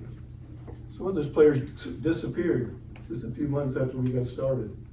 And we had to regroup and figure out, okay, how do we want to move this high-tech education piece forward? And Travis Belton helped us a lot. We had, help from different colleges briefly during those discussions. The discussions went on for a long period of time in order to try to take what was tremendously wide array of opportunities and narrow it down to something that we could actually do. That really took off in the last, I'd say, 4 or 5 months when Al Wicks from Virginia Tech, one of the leading professors there, he's the head of Mechanical engineering. Mechanical engineering, stepped forward, and he'd been interacting with us some in the past, but he stepped forward in a very significant way and took a lead in the project.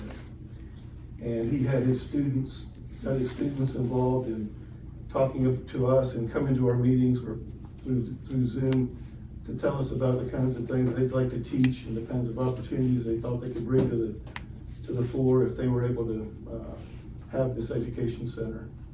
We have representatives from Carroll County School System, from Galax, and from Grayson starting to participate in those meetings, and that had not occurred before. So the high-tech education center is not ready to be operational, but it is, in the history of its development, it's at the highest point that it's been at. It's got momentum now, primarily because of Virginia Tech stepping in and saying, we want that there, we want to make it happen, and we're very supportive of it. I just thought it was important to give you a little update on what's happened. And the whole effort is an effort really we got an empty building. We don't want to have another empty building sort of fall into disarray. We at first were talking about the high-tech education center, and then we said, well, it's only going to take a part of the building. How do we make sure that whatever we do in there is going to make at least a significant part of the building functional? And the healthcare people had already been working with us out in Grant, and we've been talking to them about putting an FQHC, a federally qualified health center, in Independence. So we had a lot of contact with them. The rooftop got a grant from the United Way for, what is it, $100,000? In order to do, can you give them a brief description of what they do, what they're doing with that? It's called a mixed delivery, so it's a combination of preschool and daycare for 3 and 4 year olds. And they have shown a real strong interest in getting into that building. Very much so. So much, go ahead.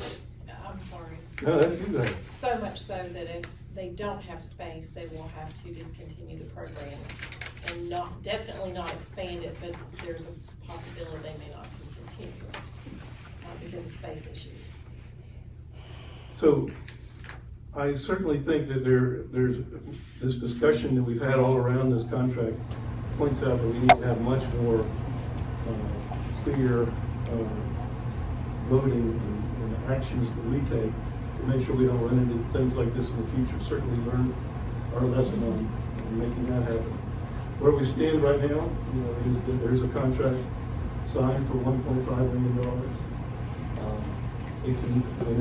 My opinion is those 3 things are really all that we need to be doing in the school right now, unless we want to look at future opportunities to maybe partner with the school system and see if some of the additional space can be used to help the school. I think we've got high tech, we've got child care, and we've got healthcare. Why not look at doing something in partnership with the schools and the other programs? We still have a significant part of the building that will be left that can be addressed down the road. I don't think that necessarily going to the next phase is so urgent, but there are lots of things happening in our county that demand our attention.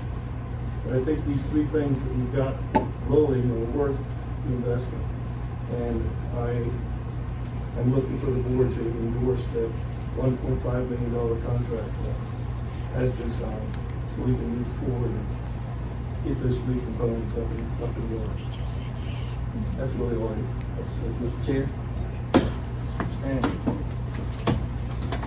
I know we threw into integrity out, we were beating that around a little bit.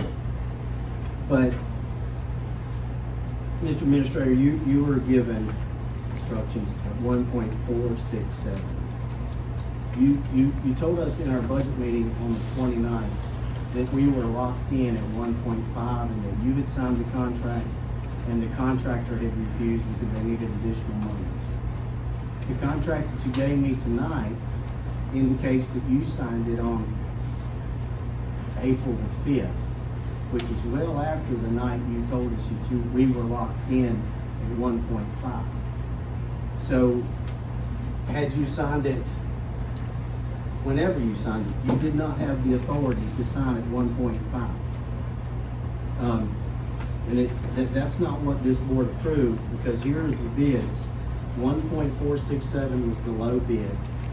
And I had asked, and we had discussion earlier about that, it was my understanding that that had increased. Now couple that with the fact that 75% of this phase one, this 1.5 that you're asking, is primarily for tri-area health.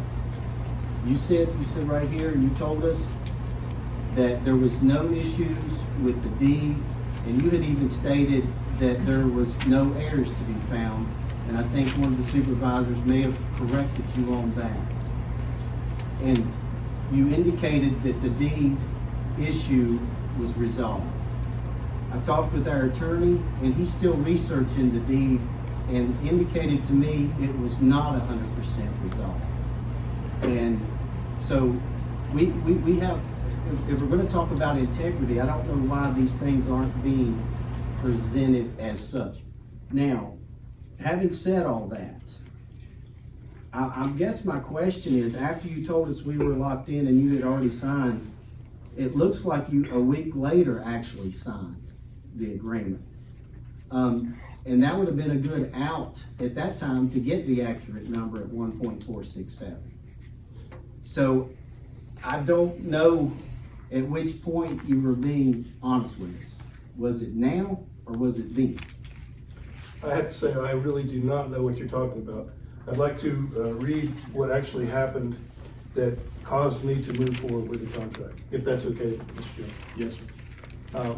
Mr. Ivy said, "This is where I think you do your job." And pointing to me, the board has asked you to move forward with phase one.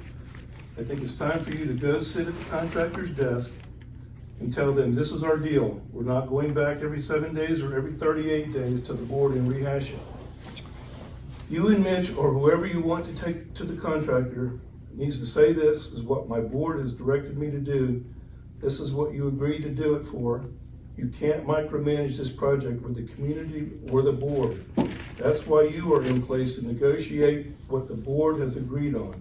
Good luck. Go see if you can facilitate what the board approved to do, regardless of whether it's 1.4 or 1.5. Figure out how we can move forward to phase one.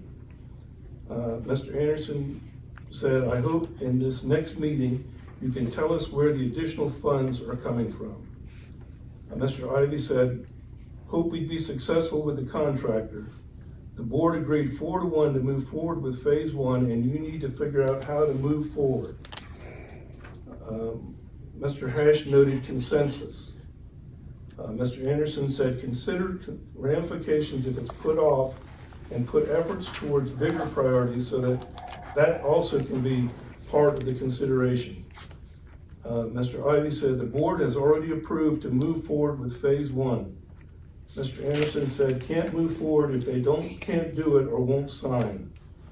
Right now the board, Mr. Hash said, right now the board has acted on to the budget work session. That's what I... So you're reading from the minutes that we have not yet approved. It's not been verbatim written out because there's a lot of interpretation there, because Mr. Ivy made a comment 1.4 or whatever it is, because you guys were sitting here telling us we had already approved 1.5. So I can see how Mr. Ivy would think there was some confusion there, because you guys are saying we already approved the 1.5, when in fact we had not. And so there again, I think I don't know, but I realize you sit on the board of directors for Tri-Area Health. And I feel like you are advocating more for Tri-Area Health than you are the citizens of this county and the taxpayers. And I think that is an issue. And this contract that you signed was not approved by this board. Mr. Adams. That's the reason I wanted to table the minutes, is to have this discussion, and it sounds like I was being mean in that. I wasn't trying to be mean, but it's just, we can't keep coming back and saying they want another $50,000, they want another $80,000.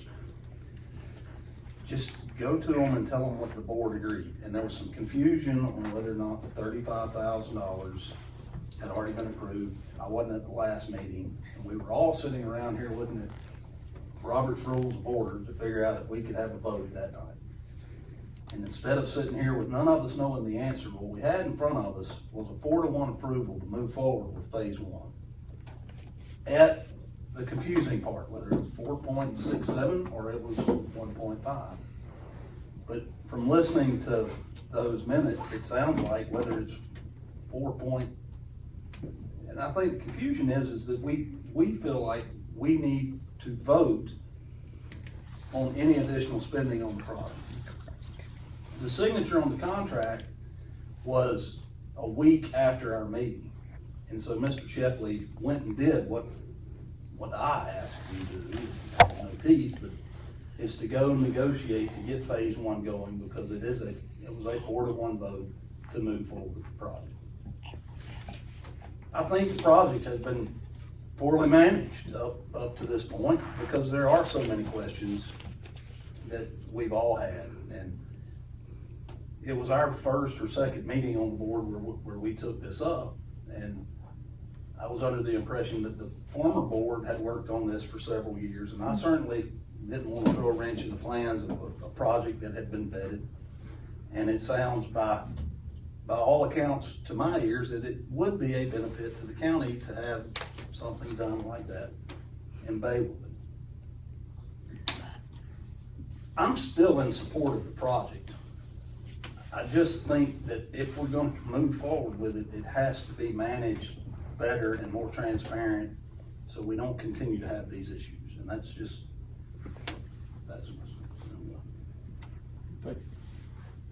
Anyone else?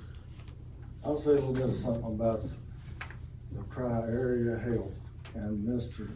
Shepley being on board. I'm on the board of Rooftop and Early Head Start that are wanting to put a child care center in Baywood, and we've discussed it, and that's one of the big things in the county and in the state, that there's not enough child care. When it comes up for a lease or whatever it works out, I recuse myself because I'm on that board. But it's our duty to be on these boards to bring back what we think's the best for that board. He's supposed to come back and what's best he thinks for Tri-Area Board, and he would recuse himself, I would assume, if there's any kind of a vote about Tri-Area Health. So, and I would expect that you do the same thing with your Mount Rogers. You can't vote on stuff on Mount Rogers because you work there, I would think, and I do the same thing with power company.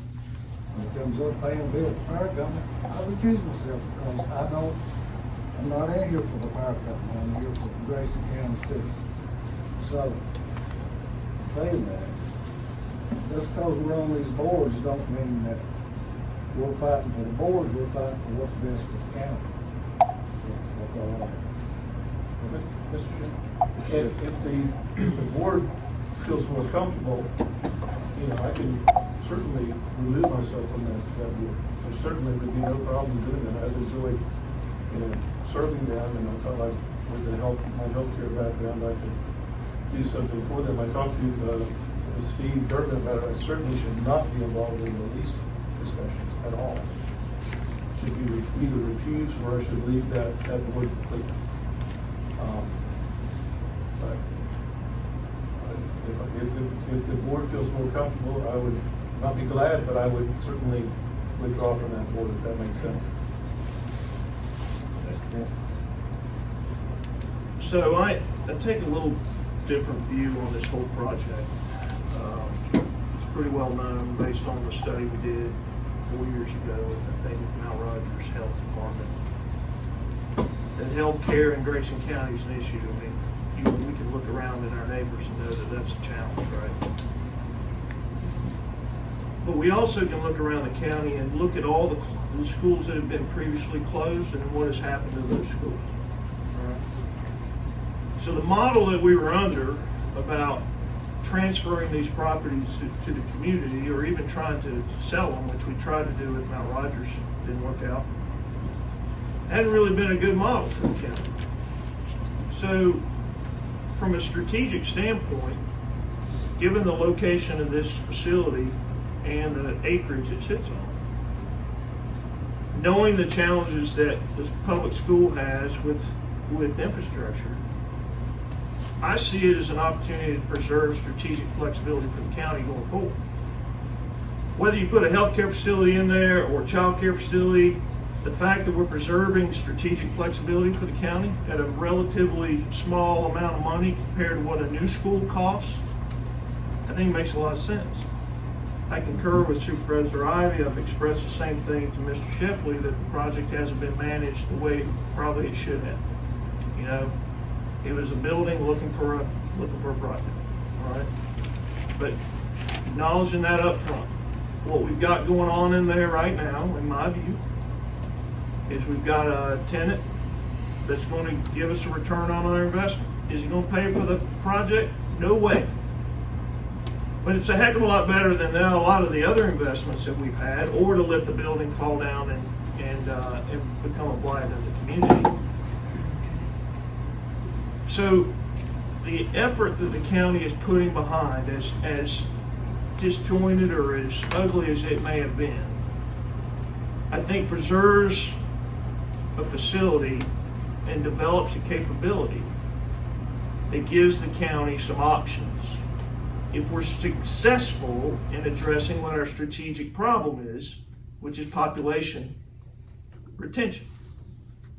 Because unless we do things on the economic development level, or on the broadband, or some of these other things that we're trying to do to bring people to Grayson County, we are in a world of hurt. And sometimes we got to make investments on things that we don't know will work out. But in this particular case, we have some pretty good evidence that we're actually going to gain some return on that investment. And that's pretty good for a government, for an organization that's in the business of providing services, not necessarily making money. But we do have to be judicious with the public funds. We're funding this with the people's money. So I'm in support of the project. I'm in support of the $35K to get phase one going, because I was in support of phase one at the beginning. But we've got to, I think, take the long view when it comes to some of these things. And is this in the best interest of the county? I think it is. And so that's kind of where I stand. Thank you, Mr. Chair. Does everybody, no? Kind of like an opportunity for you. You go ahead. Okay.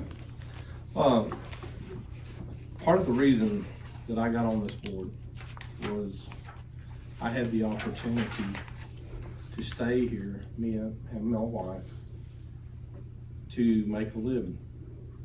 Both of us were in public service, and that's kind of a gimme that each locality, there's jobs that, positions that are needed.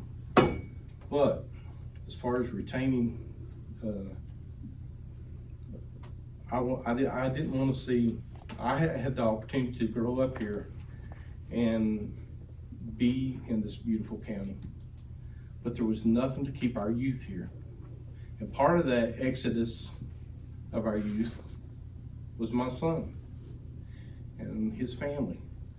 So they looked to areas such as Montgomery County and different places which have growth, that are doing something, that their workforce is, there's all kinds of jobs and positions to be held, but we have to rethink what opportunities we are going to be able to provide for our youth.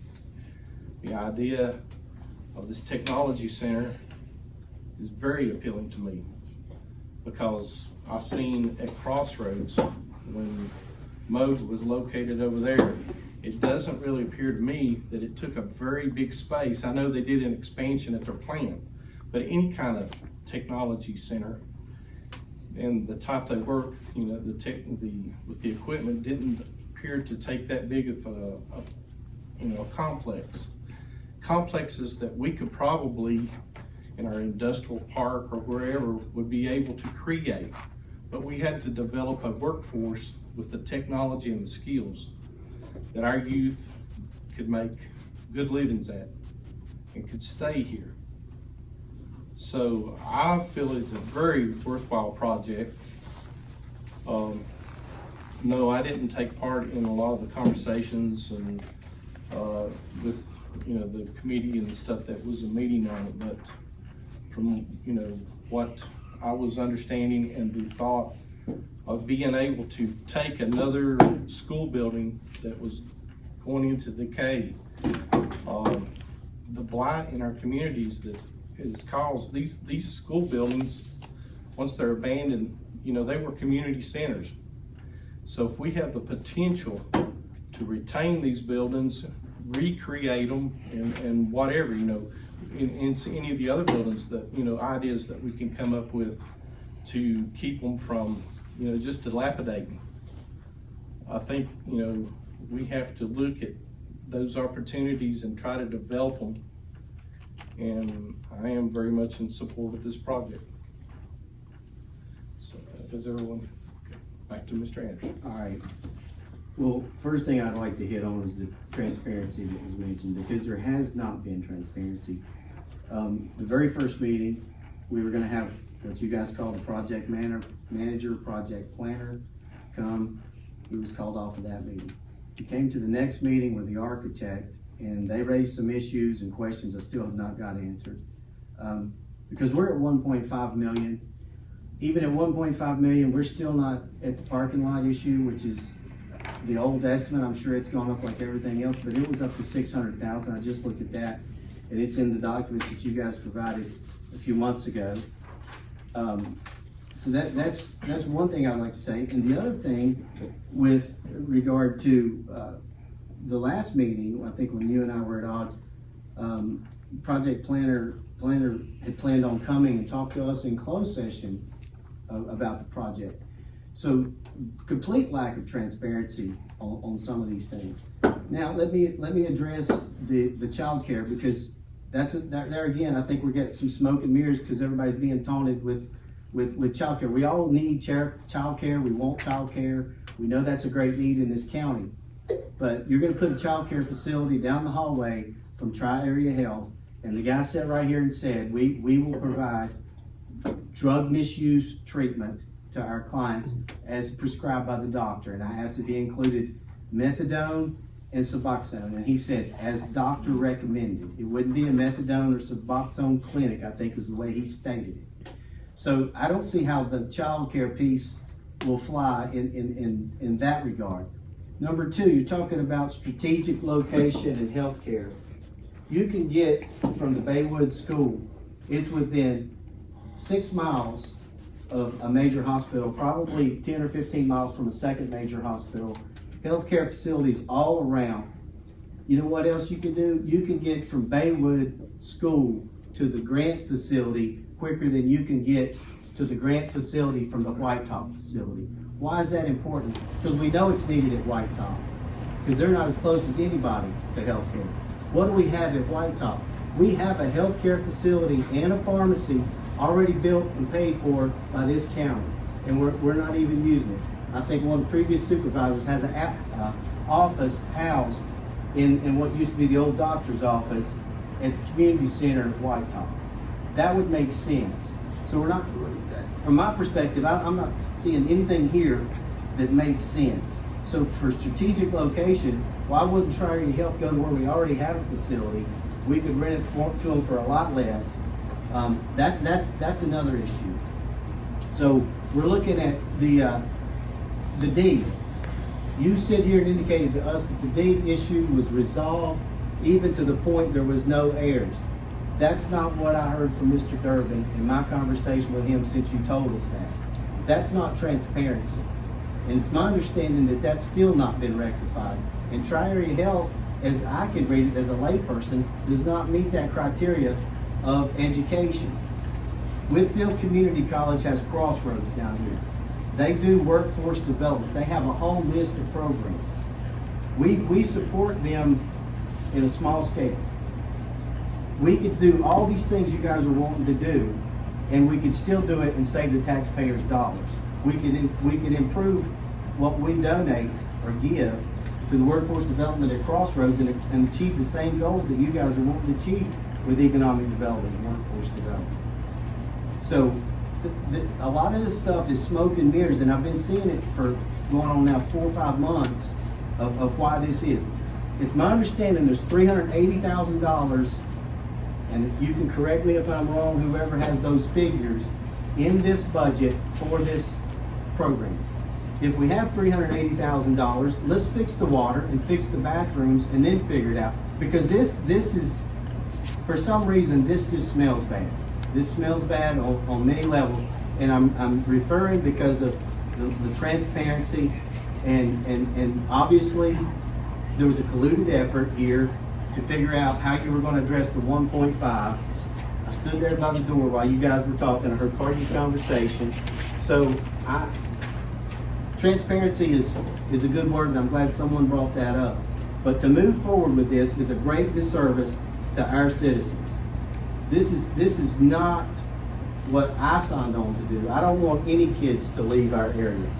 But for us to do this in light of getting these numbers here, and we're going to soon be having discussions over this levy, which you've already donated 2 cents of this levy to this project, and as I understand it, there's 1 cent donated to the Mount Rogers project. So it makes, when we keep donating these parts of the levy, this 1 cent, 2 cent, and the levy, and that drives the levy up, and we can see with these reassessments how it's already going to impact our folks. Even if we drop the levy to 52 cents, they would be paying more than they paid last year. And I'm not suggesting we're going to 52 cents, but I'm using that as an example.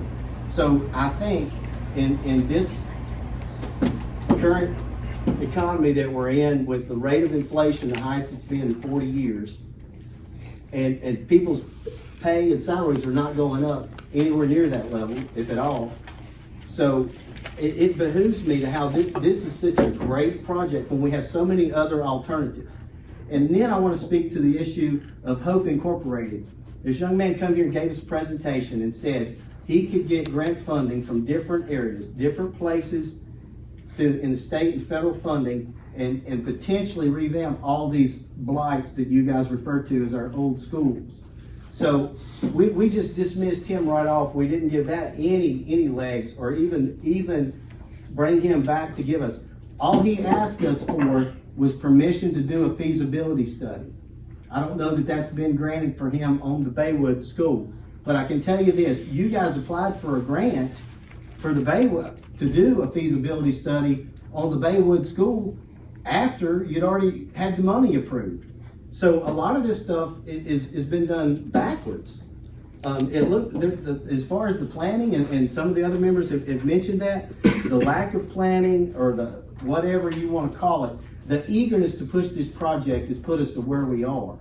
And it was time to slow down and I think take another look at what we're doing and some other options in light of what we're facing here with the tax increases. And that's all I have, Mr. Chairman. Unless someone Say something refers briefly something. about healthcare.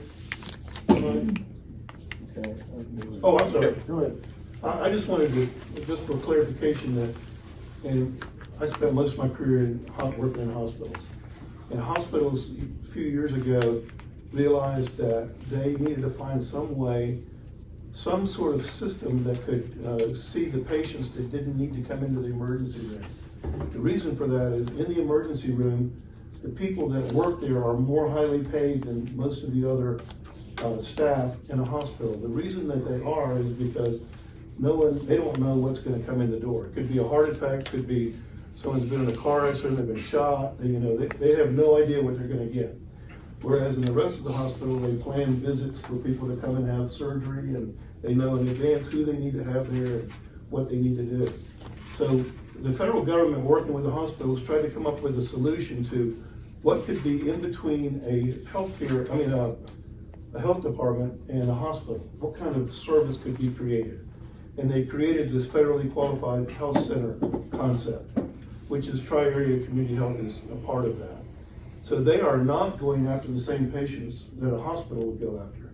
They're going after the people that fall in between the health department and the hospital. So they're created to fill a gap and create a better continuum of care in healthcare. That's all I want to do.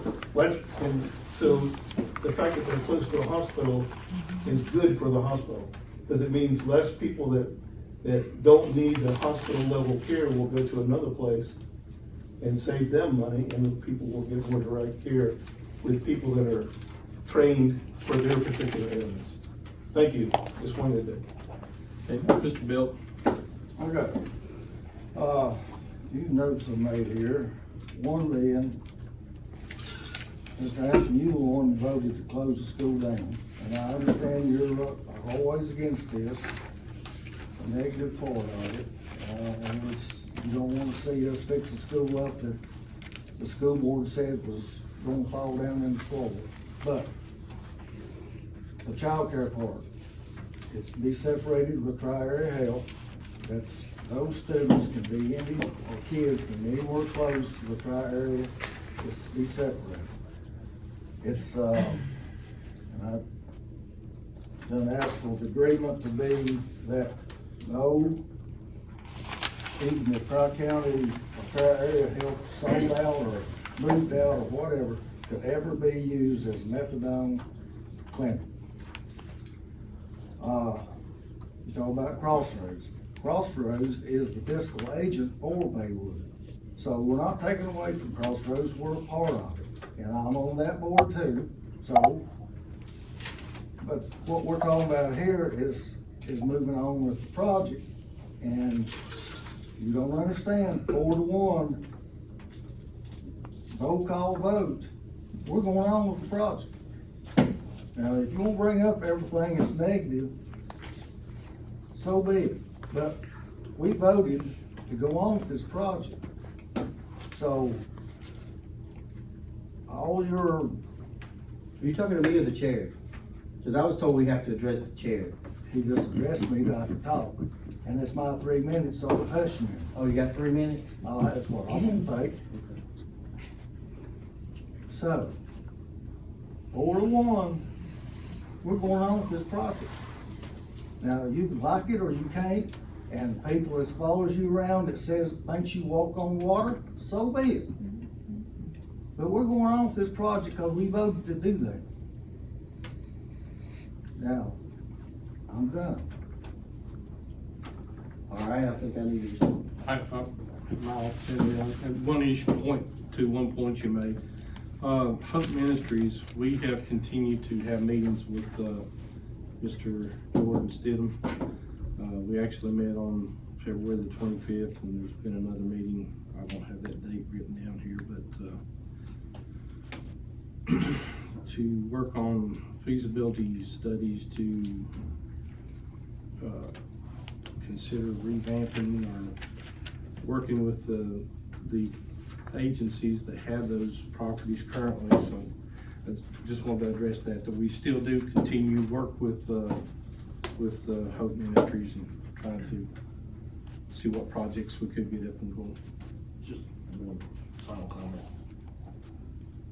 You know, when the project started, the scope of it was described as high-tech training. We're talking about a technical library, a couple other things, right? Obviously, as we've heard, the scope of the project has changed. But what I'm excited about, and what got me excited about the project, is the high-tech training plan. Because if we, like mentioned earlier, the strategic problem is population retention. And the chair hit on it about his personal experience about people leaving. You know, there's only really two approaches to workforce development. You either train people for the jobs you already have, which is what the Gates Center, the Cates Center does in CC, or you train for the jobs you want to have, which is really the concept behind the high-tech training center. And so again, from a how do we address the strategic problem of population, how do we arrest it and then reverse it? We do need to make investments in things that aren't necessarily sure bets. And but this idea, where I sit on this project and where I see the potential for it, healthcare is great, but for me, where I see the real value is the opportunity on the education side, on the high-tech training side, and the potential that we may be able to work with the county school system to be able to address their needs. That's where I'm at on it. Phase one is not that. Okay, it's been clearly articulated. But at least my time on this board, however long that is, that's where my focus is trying to figure out how do we arrest and reverse the trends that we're experiencing in this county. You know, read the latest census, we're down another 200 or 300 people. Live births are less than deaths. We had evidence of the death thing during the electoral polling station thing. All right, it ain't good. Happens, but we need to address it and be cognizant of it. And so that's kind of what excites me about the opportunity here. This project and other projects that we're trying to do is that they're tailored towards the strategic problem, which is our population loss. So, thanks, Mr. So, I had a conversation with Crossroads Workforce Development, and I asked if they had been involved in your meetings, been part of these discussions, and they had not. So there again is some more smoke and mirrors, and I don't understand why, if this is such a great project, why everything has to be smoke and mirrors. We don't have, the three-phase wiring has never been answered. I've been asking that question. Consideration for the parking lots never been addressed. These are additional monies. This is going to be more and more and more. Also, as Mr. Shepley noted in the last meeting, I asked where the additional million is coming from, and I said the additional, based on what we were being told that night, it would have been the additional $1,085,000. And I'm gonna guess that you don't have that for a presentation for me, or do you? Because it's my understanding that was coming from the fund balance, when it's, in essence, is oftentimes referred to as our savings account. And I think we were at 1.22% in the fund balance, which amounts to, the way I understand it, to be a little less than 2 months. So now we're gonna dig into that, and then when we have a levy discussion here in a couple of months, we're gonna hear people say, well, 2009 we had to borrow money to pay the bills because the levy was too low. Well, I've not heard any discussions in the whole budget season as we've talked about cuts or trying to be more efficient. All I've heard is more spending, more revenue, more spending, and more revenue. And I don't see how that benefits our people, because we know we live in an economically deprived area, especially on the western end, where we have a healthcare facility with no one in it.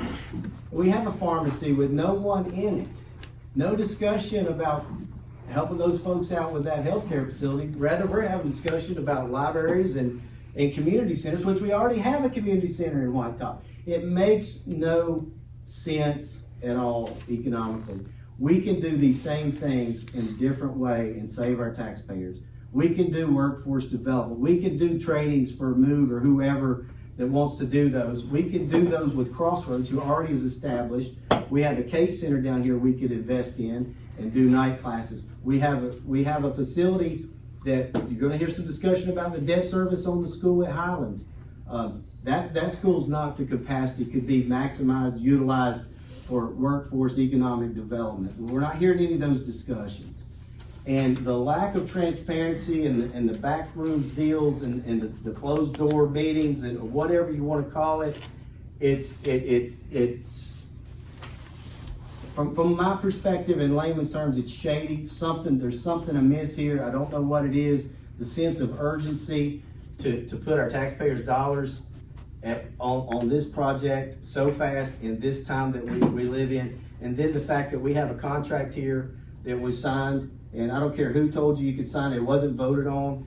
The 1.5 million was not voted on, and you can go back and look at the audio, the video, and y'all can twist the minutes or manipulate the conversations as you will, but that wasn't what was said, and that's not transparency. Guess what?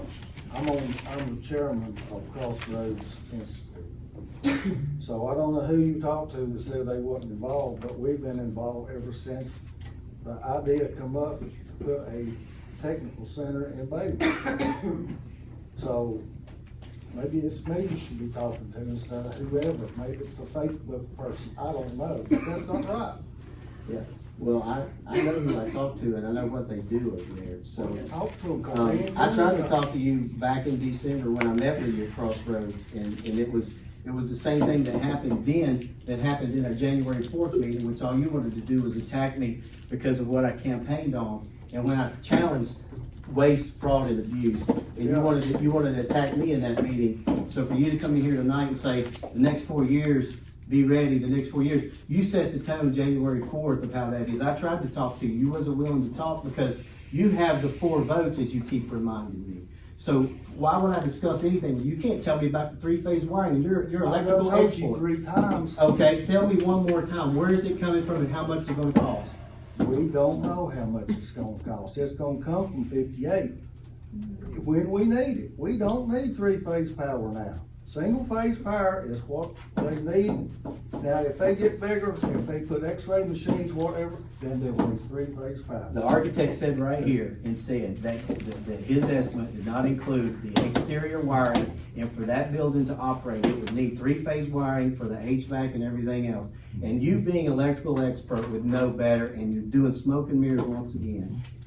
That is listed smoke and mirrors. Yeah. Now, that's what you campaigned on, that this old board and previous board was a bunch of crooks. That is not true. Never said that. You smoke and mirrors, what's that? I believe it now. I didn't say it then, and I'm not Okay, saying the Jim, entire board. We've come to the point that I think we've sidetracked off of the Baywood project enough to where we're going into personal attacks. If there's any more discussion strictly related to the Baywood, then unless there is a motion for any kind of action, I'll consider this subject covered, and we will move on to budget workshop, which we have a considerable amount of work to do. Mr. Chair, I think we need a vote authorizing an additional $35,000, which covers the distance between the 1.467 and the 1.5 million that he signed the contract for. Okay. Is there? So I make a motion to authorize an additional $35K, not to exceed 1.5 million for phase 1 of the Baywood project. Okay. I have a motion on the floor. Do I have a second? Second. Oh, I thought you could accuse yourself. And we have a second. More, I think we pretty well discussed it out. Well, not exactly, because this, he says it covers, what it covered is his budget. Because he signed a contract that he didn't have the authority to sign at 1.5 billion. And that's what this is about. That's what your meeting before the meeting was about, is covering his butt. And I think this warrants someone other than me looking into it, and that's all I have to say. Well, there was a considerable amount of catching up that on my part. I don't know what all you think we discussed, or, but there was not a quorum, so that's a new point. Okay, so that, any other discussion? Mr. Chairman, I know I can't talk during the work discussion, No. but afterwards, then I can have a conversation with anybody that want to listen. All right, so we have a closing discussion. I'll move for roll call vote. Mr. Anderson? No. Mr. Fan? Yes. Mr. Ivey? Yes. Mr. Bill? Yes. Also aye. All right, next on to budget workshop.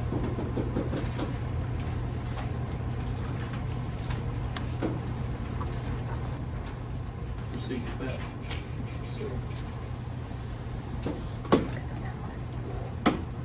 I'm gonna turn to Ms. Taylor.